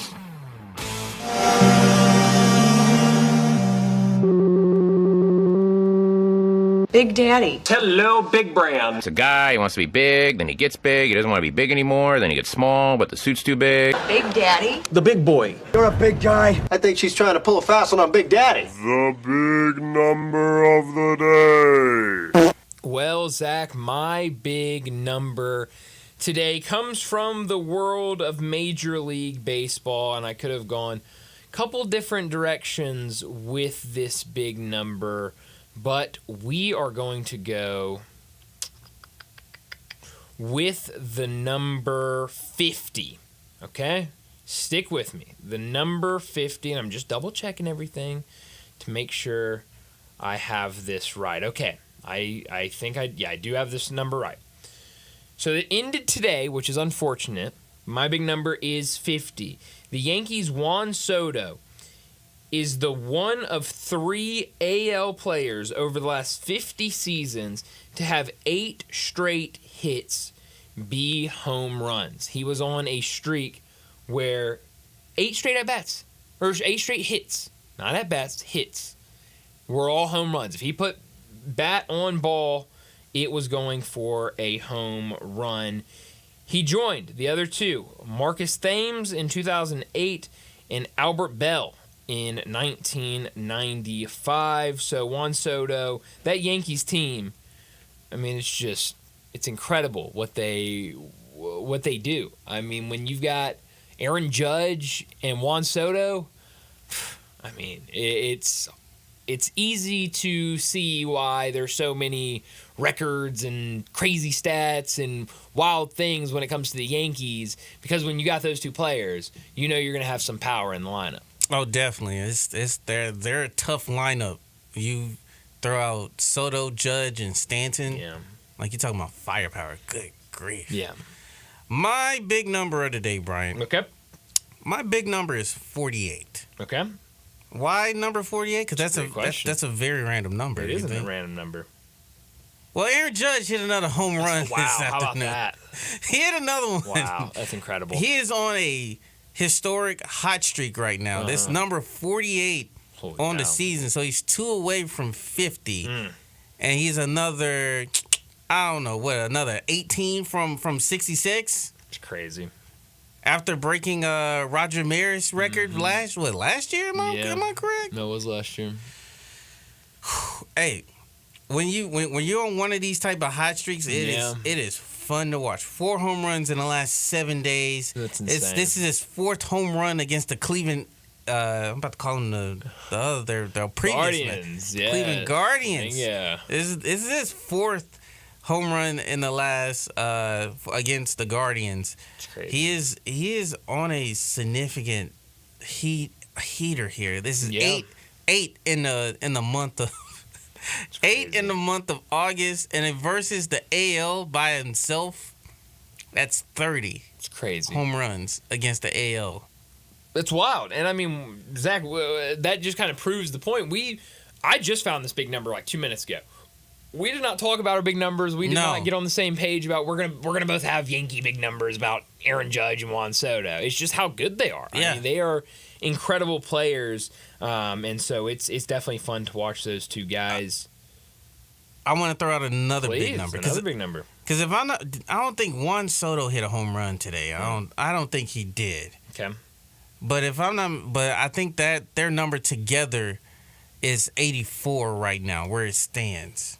Wow, is that right? So, yeah, Juan Soto did not hit a home run today. So I want to say they're at total they are 87 home runs on the year. Let's see.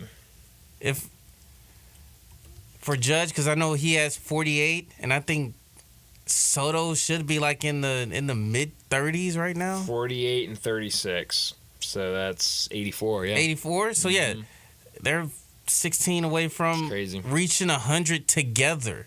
It's crazy. I mean, it's insane.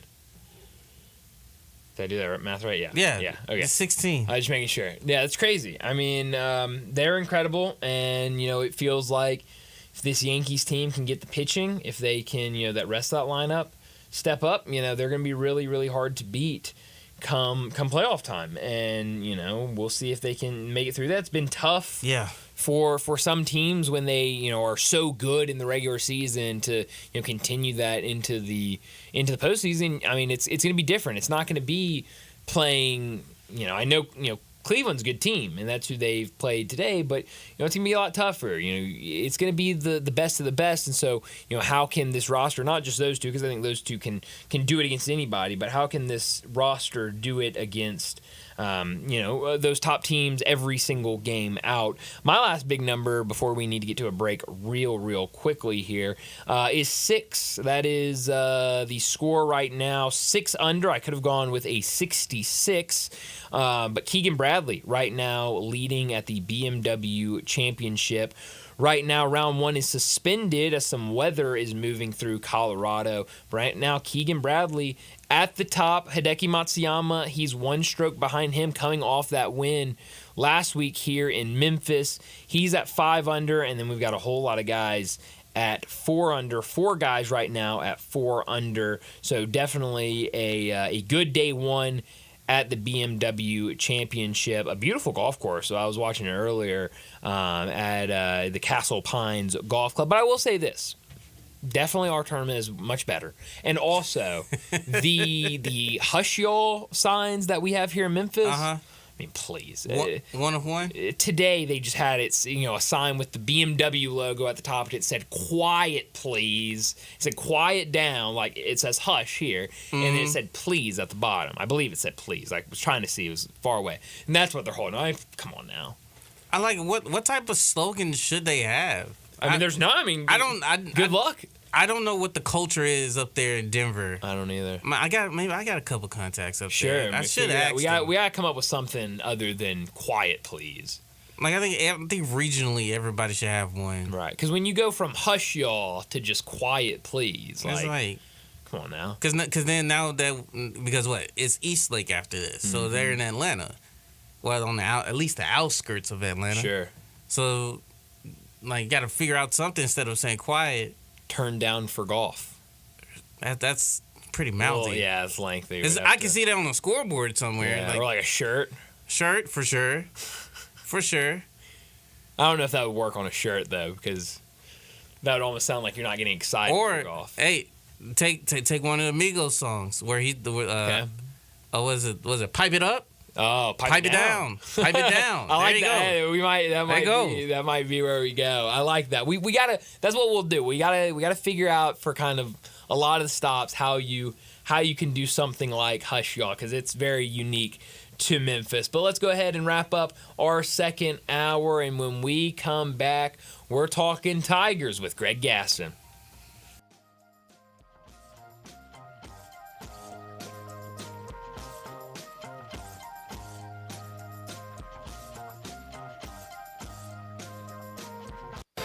Cruiser styling packed with modern innovations, riders of all skill levels choose a Honda Rebel. Incredible motorcycles with a stripped-down style and a full package of features. Both the 300 and the 500 offer compact power inside a lightweight frame. Combined with a low-slung seat, the Rebel is easy to start on. And with new colors for this year, they are impossible to ignore. Go to Bussetto Honda to check out the 2023 Honda Rebels.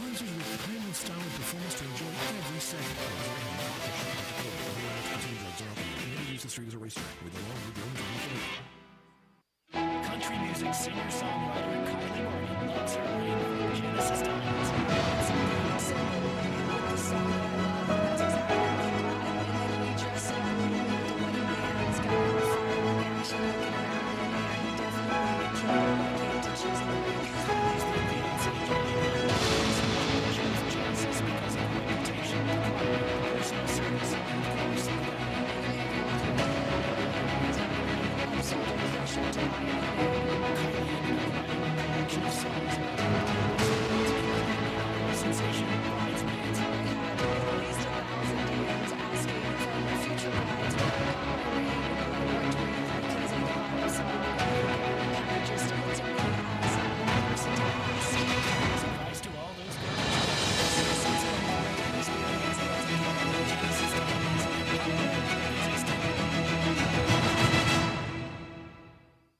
I've always gotten tons of UTIs. Cranberry products never worked for me, and I was desperate for a way to be proactive. I'm Jenna Ryan, CEO and founder of Eucora. We've worked with doctors to develop effective urinary tract health products. Eucora is helping over 100,000 women stay healthy. Ready to join them? Get 30% off at eucora.com/radio. That's UQORA.com/radio. These statements have not been evaluated by the Food and Drug Administration. This product is not intended to diagnose, treat, cure, or prevent any disease. Nestled in the heart of East Memphis, located corner of Park and Cherry, is a beautiful residential neighborhood. I'm here at Town Village Audubon Park interviewing a new resident, Carolyn. Share with us why you chose Town Village. Well, if your parents or special friends need to make that big move, let me share with you my experience. It was tough for me to leave home, but then I discovered Town Village. I would like to highly recommend Town Village to you and your loved ones. After looking at all the amenities and meeting all the people and staff, I was hooked. From restaurant, bistro, 3 meals per day, housekeeping, transportation, security, health care, physical therapy, exercise room, and even a heated pool and spa. Come see us and make your new home in Town Village. Visit us and call Daniel at Town Village Audubon Park at 901-374-7342. There's no place like home, Town Village. You or someone you know or care about has dealt with a difficult divorce. When facing divorce, you need the attorneys at Rice Law. Nick and Larry Rice lead the firm with 3 generations and 7 decades of experience. Located in Memphis, serving the entire state of Tennessee and North Mississippi. Rice Law is who you need to call. Simple or difficult divorce, they know how to handle it. Call Rice Law at 901-526-6701, or for more information, visit them at aboutdivorce.com. That's aboutdivorce.com. Sports 56 traffic. Good afternoon. Still trying to sort out a couple of earlier accidents. It really hadn't been that bad out here in the last couple of hours as far as really bad accidents on the major outbound routes. It is trying to develop a little bit more volume just in the last few minutes on 240 eastbound here from Mill Branch out to Bill Morris Parkway. Weimer's Jewelry right here in Memphis specializes in bridal ring purchases. Go by and see them shop local. Save a ton of money at Weimer's Jewelry, 7525 Highway 64. I'm Commander Chuck, and you're on time traffic.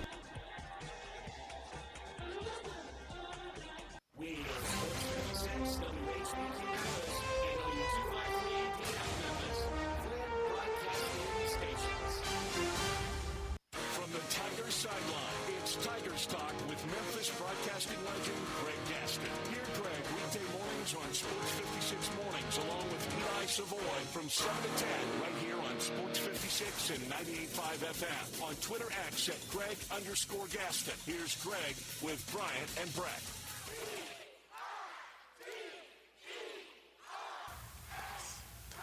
Greg Gaston joins us to talk Tigers like he does every Thursday afternoon. Reminder, you can listen to him every morning with Sports 56 Mornings with Greg and Eli, and he is brought to you. You can catch him also on the Tiger sidelines. He's brought to you by Jim's Place, Collierville, Dyer's Burgers, Mount Moriah Auto Sales, the law office of Stephen Leffler, Neil's Bar and Grill, and Crab King's Seafood on 71 2140 Stage Road.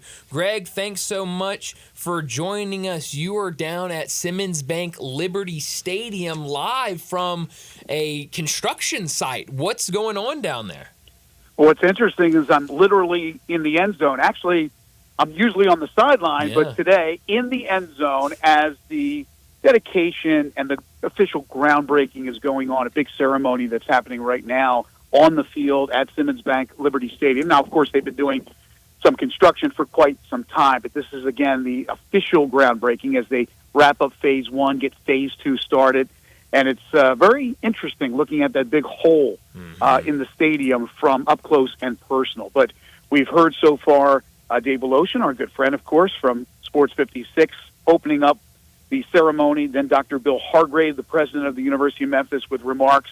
Richard Smith is now speaking, the president and the chief executive officer of Airline and International for FedEx, and, of course, a major part of why we're able to do this and they're able to do this. Of course, they need to still raise more money, but the initial $50 million gift from the Smith family with the Fred Smith, but it goes down, of course, to Richard, who's basically running that company right now. So to have a second generation of the Smith family being so involved in the University of Memphis and the University of Memphis athletics is so very important. Had a chance to meet for the very first time Dr. Ed Scott, who's the new athletics director for Memphis, and he's going to be speaking in a moment, as will head football coach Ryan Silverfield. There's a lot of dignitaries here. Former mayors are here. A lot of folks in the business world that are a part of the whole University of Memphis vibe.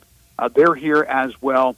So it's really a great afternoon. A little hot, but could be worse, and they're having, I think, a good old time under the tent, as you can hear by the applause in the background.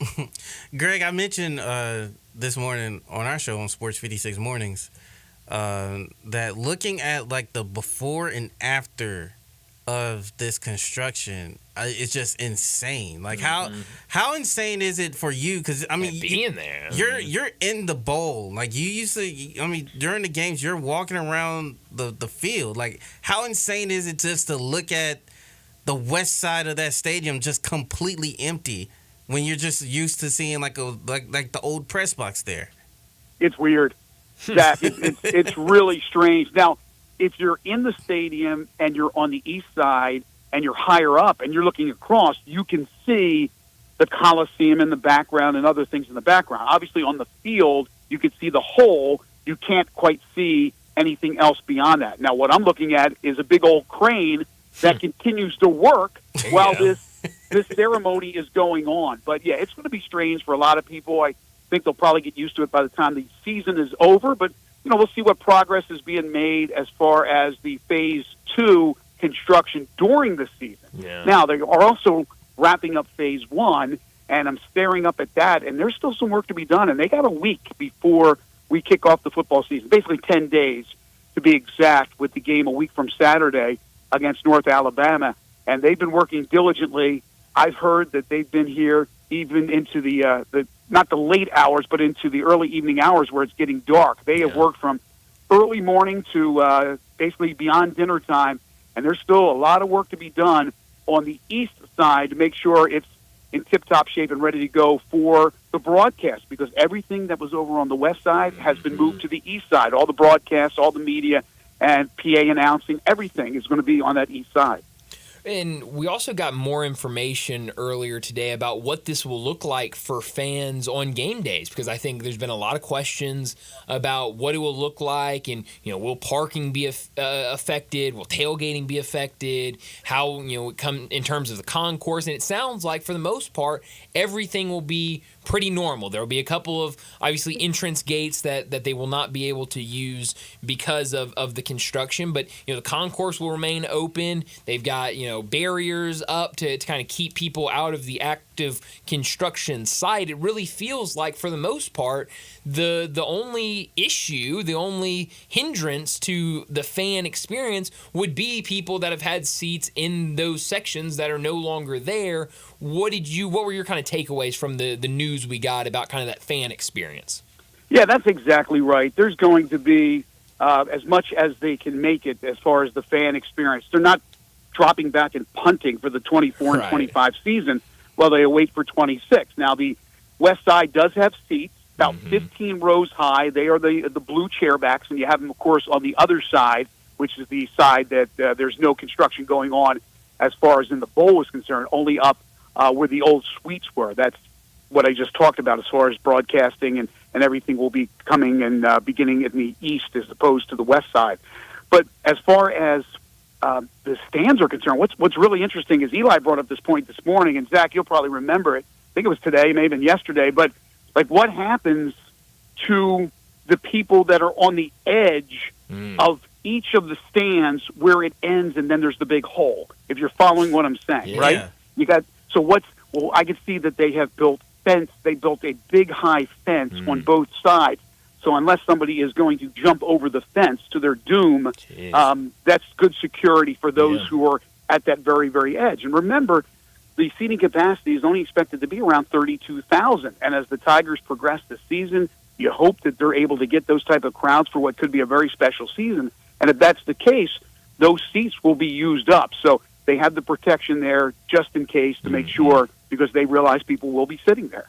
Absolutely. I mean, definitely, it's been cool to watch. I know we have it in the producer room. We've got kind of the live feed up. A lot of people have been watching the live feed, and it's definitely, cool to see and kind of a reminder of the positive direction this university is going in. And we got even better news earlier this week for Tiger Athletics and kind of that progress they're taking as an athletic department with the Liza's Light Foundation or fundraising incentive for the new soccer stadium that will be in her name, Liza Fletcher's name, and which I think obviously from a university standpoint to continue to make improvements in the sport like soccer with kind of the national relevance that they have, but also for the community with that tragedy that happened with Liza Fletcher, to have something in her memory, I thought was really cool for the university to do. What did you make of that announcement earlier this week? I think it's absolutely tremendous, and we lost a shining light. We did, no pun intended, with Liza,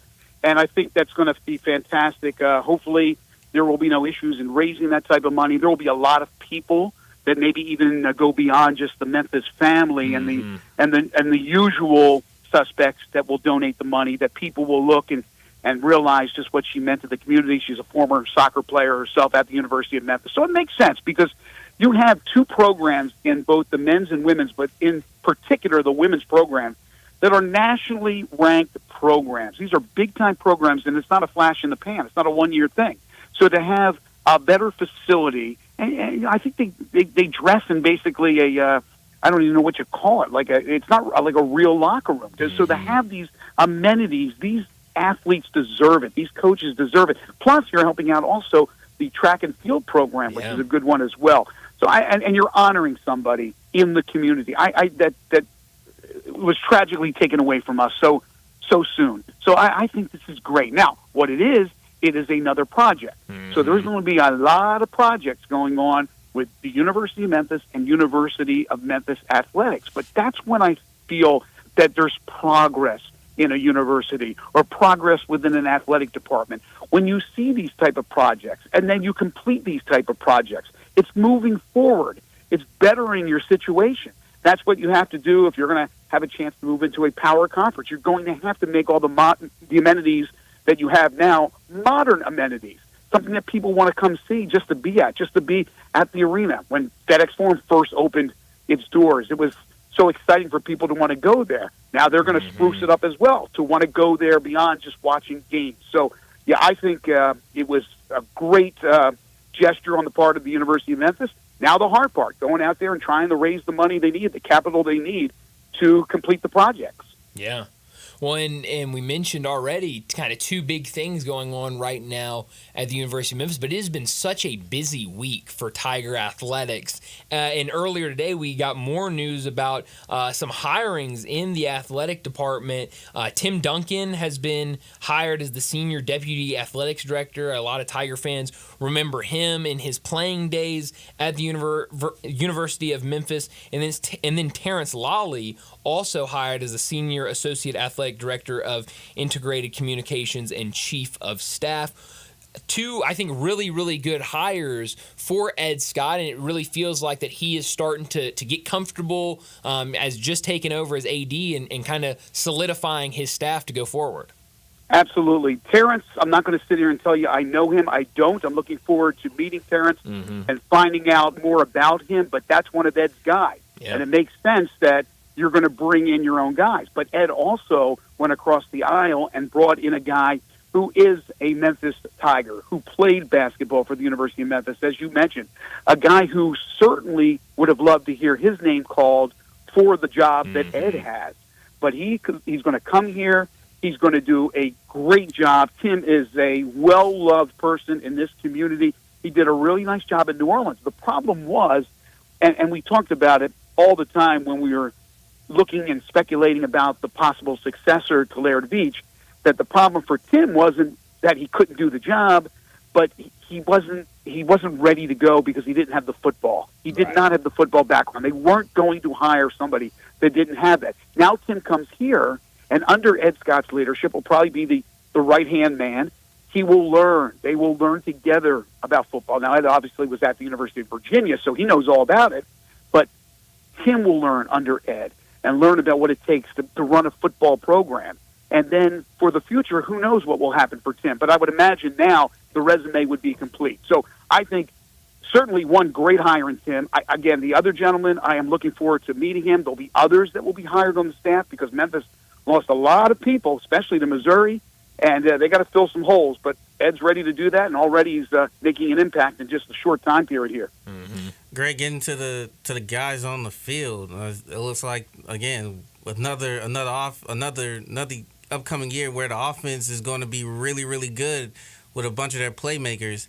The defense, I mean, we're hearing things that they're hearing good things out of camp that they're stepping up, but it's kind of hard to say until the season begins when they're actually facing another opponent other than their teammates. Where's your confidence lies with this Tiger team amongst the group of 5 teams that they're fighting for to get that automatic bid to be in the college football playoff?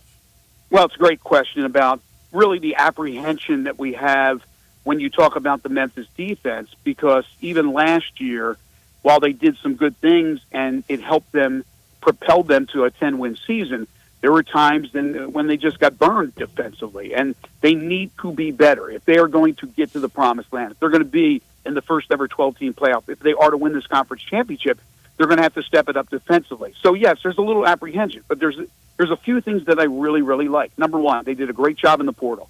They went out and they got some significant players from big-time programs who are ready to come in here and shine for Memphis on the defensive side. I love that. Number two, Jordan Hankins, who took over late last year in just one game and a short time to prepare, showed what he's capable of doing with the offense when they stymied Iowa State in the AutoZone Liberty Bowl game. And obviously it's one game and it's a bowl game, and sometimes people poo-poo that. But I think in the short period of time, to get those players that were with him ready to go for that game, a challenging Big 12 opponent, and the way they shut him down, that gives me some excitement when I think about what Jordan Hankins can do with his defense. And Jordan Hankins is going to mix it up. It's just not going to be one defense that you see. It's going to be a mixture of different schemes that we'll see, possibly from week to week, depending on the opponent. So I'm excited about that. Offensively, they're going to score a bunch of points. There is no question about it that Memphis has the most lethal offense in the American, maybe the most lethal offense in all of the group of 5, and certainly better than some in the Power 5. So, yeah, I'm excited about what this Tigers team can do. But, Zach, you hit it right on the head. They got to go out there and they got to prove it. They got to go out in the field and they got to take care of business. They have to go to Tulane and UTSA and South Florida and take care of business on the road. They haven't been the greatest road team, so they're going to have to do that. They're going to have to step up their game. But everybody, to a person, is excited. They cannot wait. I think it's the most anticipated season of Memphis football that maybe there's ever been, certainly since I've been in Memphis, and I came here in 1995. Mm-hmm.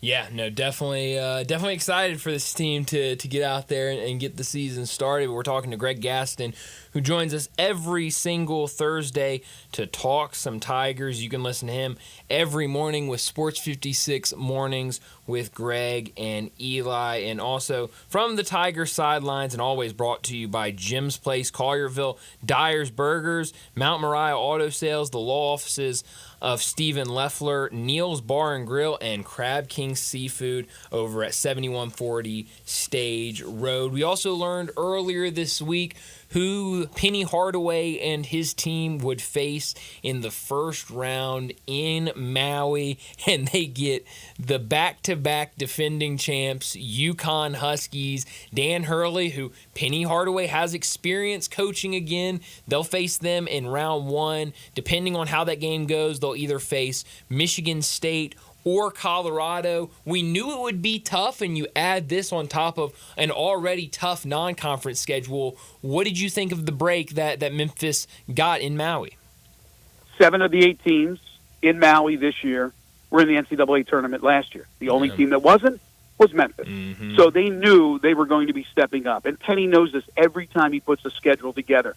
Maui is usually not only loaded, but I would argue that is the most comprehensive and I think best as far as team talent that you will get assembled in one place is each and every year the Maui Invitational. So not a surprise that it's a great field, but we knew the field. Am I happy that they're playing Connecticut in the first round? I'm not. I'll be honest with you. I'm not. And I know UConn lost Klingon, and I know they lost Stephon Castle. But still, the people that say, well, they lost all those guys. So, hey, Danny Hurley reloads. The guy's a great coach. He's going to have players that nobody's even heard of, and he's going to be ready to go. So this will be a big, big challenge for Memphis. Can they win the game? We'll see. But I can't sit here and tell you that I know exactly what this Tigers basketball team is going to be all about. We know that Penny went in a different direction. He brought in guys that I believe will have great chemistry together. He brought in some talent, certainly, but he didn't bring in the biggest names, whether he was unable to because of NIL or other reasons, or he didn't want to go in that direction. Whatever the case may be, he's brought in talent, but he's not brought in egos, I don't believe. So I think there's a good chance that the chemistry is good and that this team can be really, really solid. They're getting a lot of accolades from the outside, from people who know this stuff, and they know basketball players and they know teams. So I think there's a chance that they could be a really good team, but I can't sit there and go, yeah, they're going to be an NCAA tournament team. They're going to be a great team. They're going to be this. Now, should they be an NCAA tournament team? Yeah, I'll tell you why. Because they play in a weak conference, first of all. That's no knock on the Tigers. Sure. But they should sleepwalk, and it didn't happen last year, but it's even worse now. Florida Atlantic is a shell of what they were, right? Houston's 2 years removed. Yep. They should sleepwalk to the tournament because they get the AQ. But they don't want to just sleepwalk to get to the tournament. They want to win some of these big non-conference games, and they're going to have to if they're going to get a good seed in the NCAA tournament. So the goal can't be make it to the dance. The goal has to be make it to the dance and do some damage. And again, I think they have the schedule to make them tough for conference play and then hopefully dominate in conference and then make a run in the NCAA tournament. How good they'll be against this loaded non-conference schedule, we'll find out pretty soon. It's only a couple of months away. Yeah, absolutely. Last thing for you, Greg, I've heard a lot of people this week talking about how excited they are, obviously, for week 0, but more importantly, to watch this Florida State team, to start scouting them, start seeing what Memphis will face in week 3. How closely are you going to be paying attention to this Florida State team, and how good do you think they'll be? Yeah, I'll be paying attention just like all Tigers fans will to see Florida State. DJ Uiagalelei in his first game for Mike Norvell. I think they got a top-tier quarterback who has proven that at different stops. Certainly last year ended, it was a sour ending to the season for Florida State, which was one of the powers in college football. People talk about what they lost, and they did lose a lot of players, but Mike was able to bring in a bunch of players from the portal or through the portal, guys that he was able to recruit as well from junior college ranks and high school ranks. They're going to be good. Anybody who thinks they're not, they just don't understand football, and they don't understand how good Florida State is. Whether or not they're going to be a playoff team, we'll find out. There's going to be at least one from the ACC. We know that. The conference champion will get in, and Florida State wants to be that team after, again, that sour taste that was left in their mouth last year. I think against Georgia Tech, people are giving Georgia Tech a chance. I believe they're 11.5 point underdog. They got a quarterback in Haynes King who could sling it around the field. I just don't know. I can't put a lot of faith in Georgia Tech. I know the game is a neutral site in Dublin, but I would think Florida State would win this game comfortably, maybe by 17 to 21 points. I'll be a little surprised if this is a game that ends up going deep into the fourth quarter and it's still up in the air. Yeah, it's going to be. It's definitely going to be a lot of fun. But Greg, as always, thanks so much for joining us, and we'll talk to you again next Thursday. My pleasure, guys. Take care. Thanks, Greg. Greg Gaston joining us to talk Tigers. Again, you can listen to him every morning with Sports 56 Mornings with Greg and Eli, and definitely sounds like a good time out at Simmons Bank Liberty Stadium right now. I'm seeing a lot of videos come in on Twitter and different things from this ceremony and different people speaking. You mentioned Ryan Silverfield spoke, Ed Scott spoke, so it definitely looks like a lot of good things happening right now at the University of Memphis. Yeah. I mean, like Greg said, there's a lot of momentum happening, and that's the one thing that you want as if you're a university is the positive momentum to move forward, not relegating or slowing down at any point. So. Oh yeah, so it should be a lot of fun.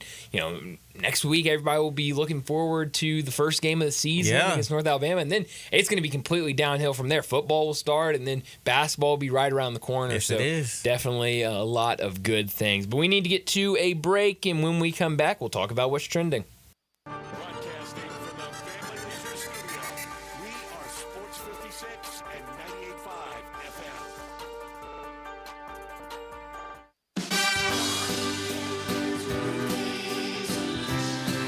Here for Brian Elder Roofing. For nearly 2 decades, we have installed some of the best roof systems across the Mid-South. To the tens of thousands of clients we've served, we are honored. So many of you call our team at Brian Elder Roofing your roofers. Our team is dedicated to serving you and keeping your family safe, dry, and mold-free. The recent hailstorms have caused massive damage, and many of these will go unnoticed for years, even though the golf ball-sized hail we just experienced in the Mid-South compromises even the best-built roof system. Whether we find damage or not, your photos are securely stored for future reference. Call Brian Elder Roofing today for a total evaluation of your entire roof system free. We will not try to sell you a roof if all you need is a repair. Call me at 901-867-0303. That's 901-867-0303. Or visit us online at brianelderroofing.com.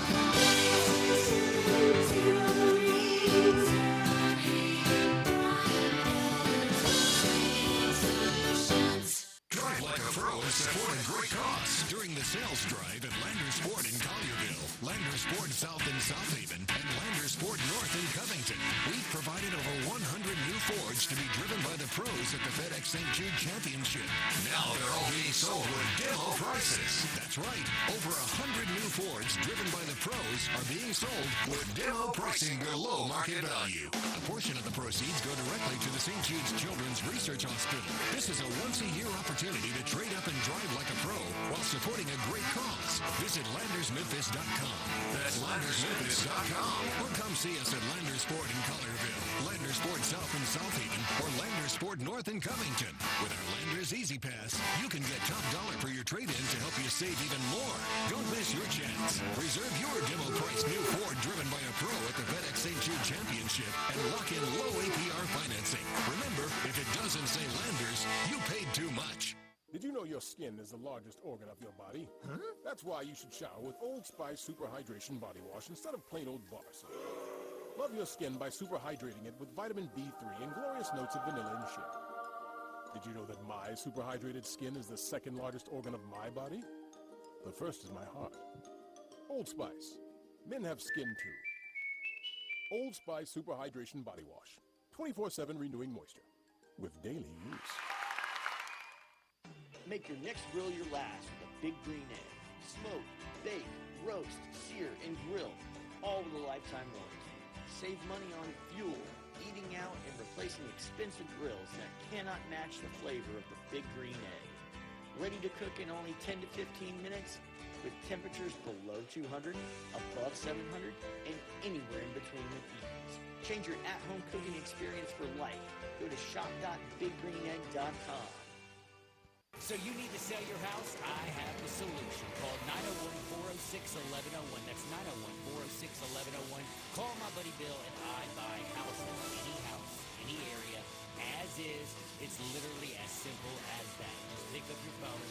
Call 901-406-1101. That's 901-406-1101. Call my buddy Bill and I buy houses. Guaranteed to close in 5 days. If you need to sell your house fast, call Bill at 901-406-1101. That's Bill at I Buy Houses.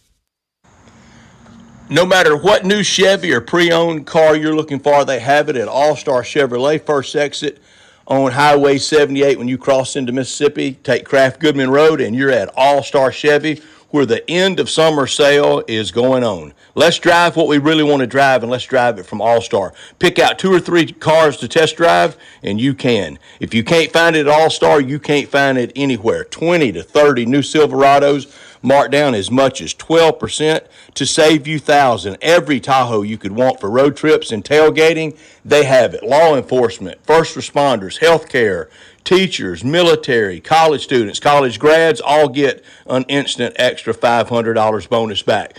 All the pre-owned Ram trucks you can think of, and Silverados, Broncos, a 4Runner, an Audi, Hyundai Palisade, and one sweet Corvette Stingray.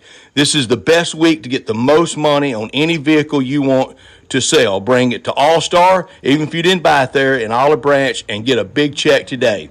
Don't miss All-Star Chevy's end of summer sale going on right now in Olive Branch at All-Star Chevrolet. For more information, go to allstarautogroup.com. Good afternoon. I'm looking at this crash here in the Midtown area. It's going to be on 240 southbound, right there in South Parkway. It's really affecting that traffic that's trying to get down out of Midtown right now on 240 southbound. It's just crawling between Lamar and South Parkway on 240 south because of this accident. One car's turned around sideways where it slammed up against the wall. Again, that's a crash in Midtown. It's got it slow on 240 southbound, again, right at South Parkway. Weimer's Jewelry, 7525 Highway 64 is your full-service, family-owned jewelry store. I'm Commander Chuck. Traffic.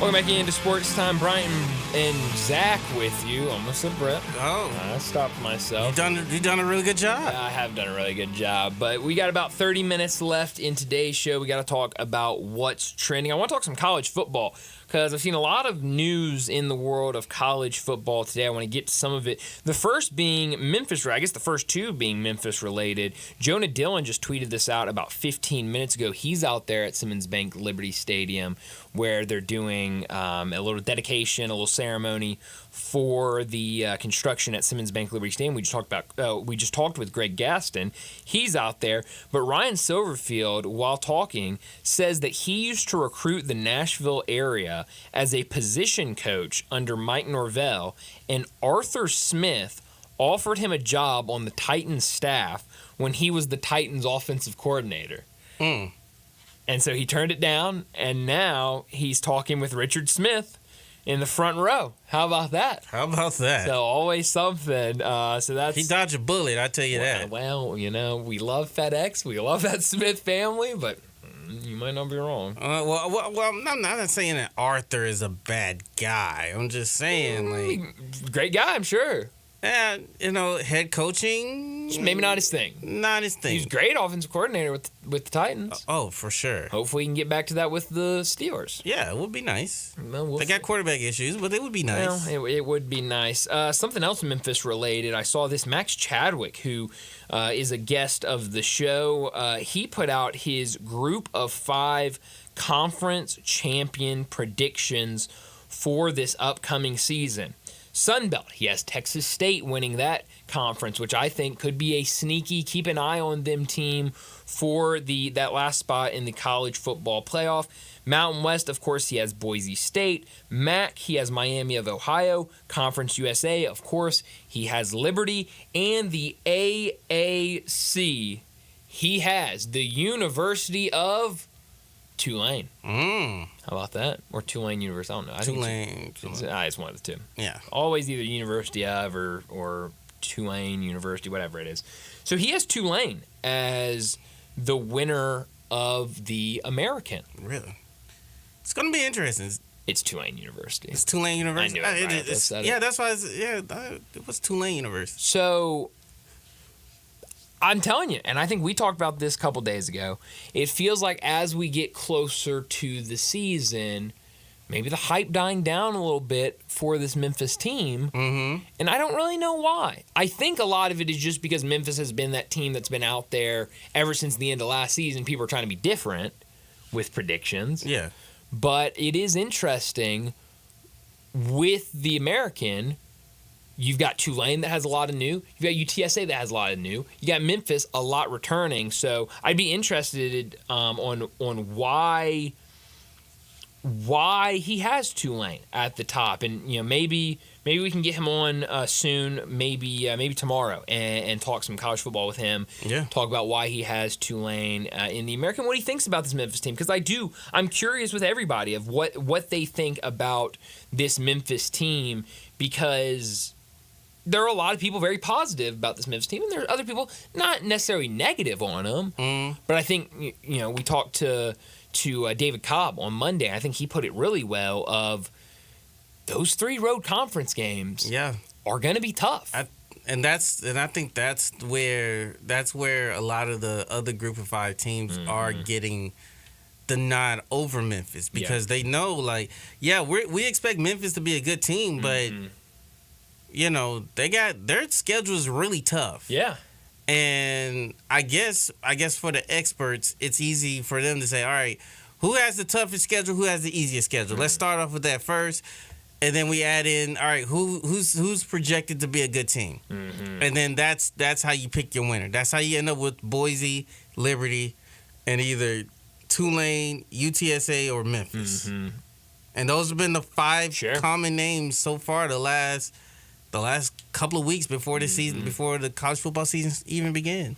Yeah, no, you're absolutely right about that. So it's really, really interesting. Something else in college football earlier today: Iowa head coach Kirk Ferentz has been suspended for 1 game for violations surrounding the recruitment of quarterback Cade McNamara, who was just named today as the starting quarterback for Iowa. It sounds like while Cade McNamara was in the portal, he might have illegally contacted him or whatever it might be. But Kirk Ferentz, if you had, we did power rankings earlier, or just threw out names for power rankings earlier of college basketball coaches you wouldn't want to rob. I think in terms of college football coaches that I would not expect to be giving a suspension because of recruiting violations, Kirk Ferentz would be up there. Feels like Kirk Ferentz does a lot of things by the book up at Iowa. Yeah, and then certainly likes to run his offense by the book of very much so. 1940 wing T type of offense. That's right. Not a lot of offense, whole lot of defense. Snooze fest. Well, it's good brand of football if you'll actually just sit down and watch it. Yeah, good. Thrilling. Yeah, good enough until you get until everybody's criticizing your team, and you got to fire your son. Yeah. That's how I still remember. I don't know if it was last year or the year before, where Iowa was had a good record, but their offense was terrible. Yeah. But yet they made it to their conference championship game because for some strange reason the Big Ten at the time wanted divisions when they could have just had Ohio State versus Michigan. In the championship game. Now that's not the case because division is kind of out the door at this point because you're adding 4 West Coast teams to the conference. So. Yeah. But gosh, Iowa, man, that's. But they have Illinois State as their first game, so I don't think anybody's worried about Iowa without Kirk Ferentz in that first game. I think they'll be fine. What's the over and under for that game? I'm curious. It's not out yet because it's an FCS school, so we'll have to wait till Thursday. Yeah, probably before that game. Whatever, probably 2 days before that game. We'll get because out there. my gut feeling is whatever the number is, take the under. Yeah. Oh no. Definitely take any under. Last thing I wanted to get to in this segment is this story about Colorado and how they were trying to get money for their NIL fund. So this story came out earlier this morning on Sports Illustrated, and the Colorado's former special teams coordinator, Trevor Riley, went on record on August 1st, earlier this week, about trying to pull in funding for the school's 5430 NIL collective. He expressed to Sports Illustrated that there were no bad feelings between anyone with the program, but rather he was at odds with a few people in Colorado's administration. Riley said he spent time in the Middle East this past holiday season lobbying Saudi Arabia's Public Investment Fund for name, image, and likeness funding on behalf of Colorado football. A copy of what Riley says was in his resignation letter to CU Athletics Director Rick George and Sanders was reviewed by Sports Illustrated. And, I mean, it just kind of talks about what went down between him and the school, what kind of went down on this trip. But Colorado sending a coach over to Saudi Arabia to try to – they saw how much money Liv's getting for golf and said, how about you come and be a Buffalo? I had to talk to Piff the Magic Dragon to see if he got any extra funds over there. Crazy. That's insane. Hey, anything is on the table at this point. You're absolutely right. When we already saw that the Big 12, which now the conference that Colorado is a part of, they have floated the idea of naming rights and investment funds coming in there and funding the conference. And so Colorado just getting out ahead of the game and saying, you know what? Why don't we just get some money in here for NIL? What's their stadium's name? It's a great question. I really don't know. Well, we're going to find out. What, do you want to rename it? I want to rename it. I want to rename their stadium because if it's just the Colorado, because it's Folsom Field. Okay. So it's already got a name. Got a name. Well, actually, if you want to, Piff Folsom Field, Piff Folsom Field. There you go. Because it's like same way with Simmons Bank, Liberty Stadium, same.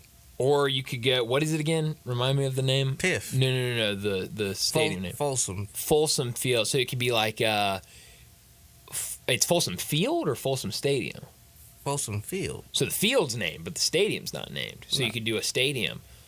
Folsom Field at Piff Stadium or something like that. There's a way you could do it, I think. There's a way. We can make it work.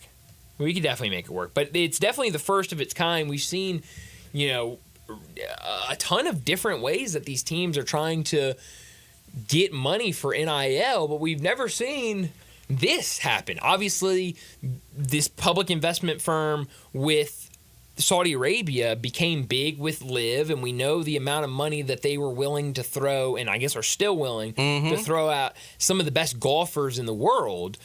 But it feels like Liv as a whole has not, like if I was one of the leaders in Saudi Arabia that was kind of in charge of this avenue, I'd be looking at Liv and being like, I don't know if it's really meeting the standards we want it to meet. Yeah. But I say that, I have heard that like when they go international, it's a different ballgame. Make bank. Like when they go to Australia and stuff like that, like they're selling out and it's like crazy atmospheres and different like that. But here in America, it's like the complete opposite. Like nobody's watching them. Nobody's going to their tournaments. I know like when they were in Nashville, they ended up like getting like a super popular band or something like that to perform at the golf tournament. While the tournament is going on? Oh, well, that's like Liv's thing is like they almost encourage noises. Like they want it to be loud. Not at every hole, but like they have like specific areas where it's like we want to be, because like if you go and watch a Live event, there'll be some holes where you'll like, they have like clubs in these suites, and you'll like, somebody will be sitting there like getting ready to hit his ball, and you'll hear in the back like boom, boom, boom, boom, boom, boom. Like you're like, what is going on? So like that's why John Rahm has an issue with it. Oh, John Rahm, he hates it over there. But I could just leave the money and just come back. Yeah. Well, I remember hearing from people that went up to Nashville or that live in Nashville and went to the Live event that was in Nashville, and they were like, there were so many people there that were just there for this concert of this group that was there, and they did not care about the golf at all. And so it's really interesting. So maybe you're Colorado and you say, hey, look, maybe Liv's not working out in the States like you thought it would, but hey, Colorado football, we're thriving over here. We got Deion, and we're bringing in top-level players. Come be a Buff. Why not? You're on primetime TV? Exactly. We're going to be on, don't worry about being on the CW. Like Piff. We're on ESPN, Folsom. baby. Come on now. Come on. So maybe PFF. What does that stand for? I don't know. Piff, Folsom. Oh, there we go. The Piff. Yeah. Not like the pit, but the piff. It's like the puff. There you go. I don't know, something. Well, we got a lot to work on. Puff and what we have the signs for Atlanta and power rankings for basketball coaches you don't want to mess with. The buff and the puff. Ooh, I like that. So we definitely got to figure it out. But definitely a weird story. There's been a handful of.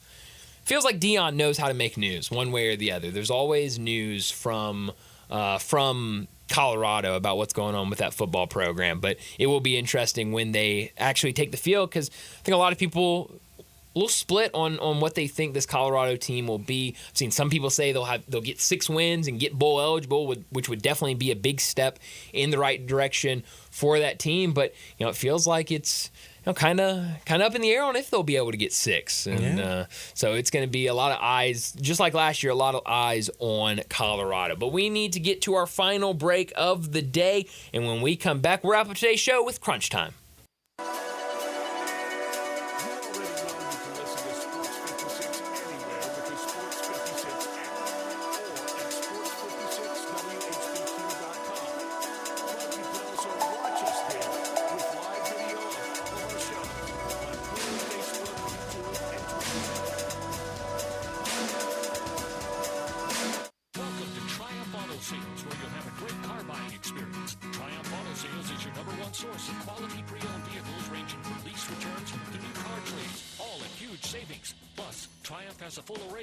Options to meet your needs. Find your next car online at TriumphAutoSales.com or stop in today at 4875 Elmore Road. Triumph Auto Sales will help you get the vehicle you want at the price you need and the service you deserve. For a great car and a great experience from a local and family-owned business, visit Triumph Auto Sales. There are jewelry stores, and then there's Genesis Diamonds, the cutting-edge industry leader, the pioneer.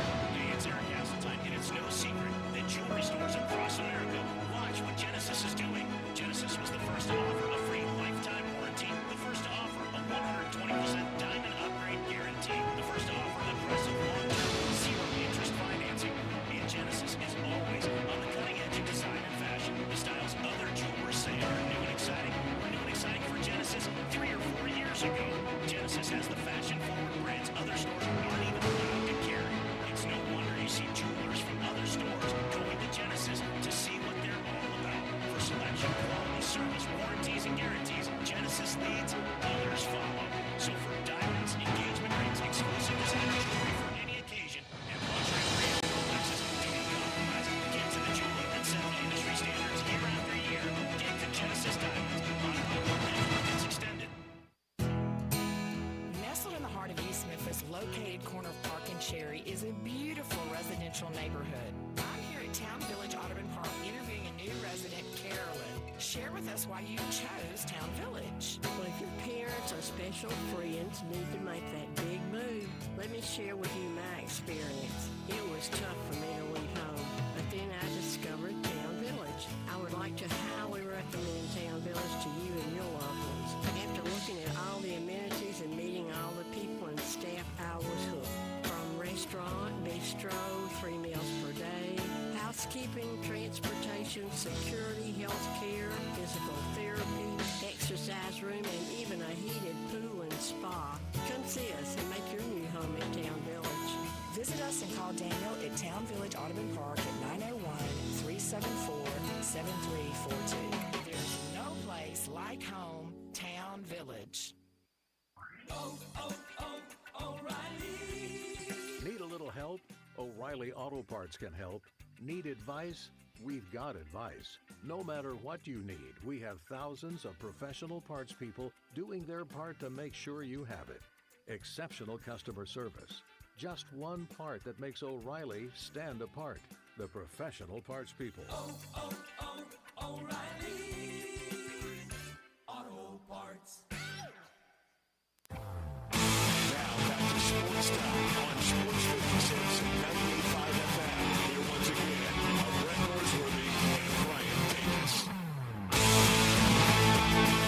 this is pretty cool, and we're just getting started. So.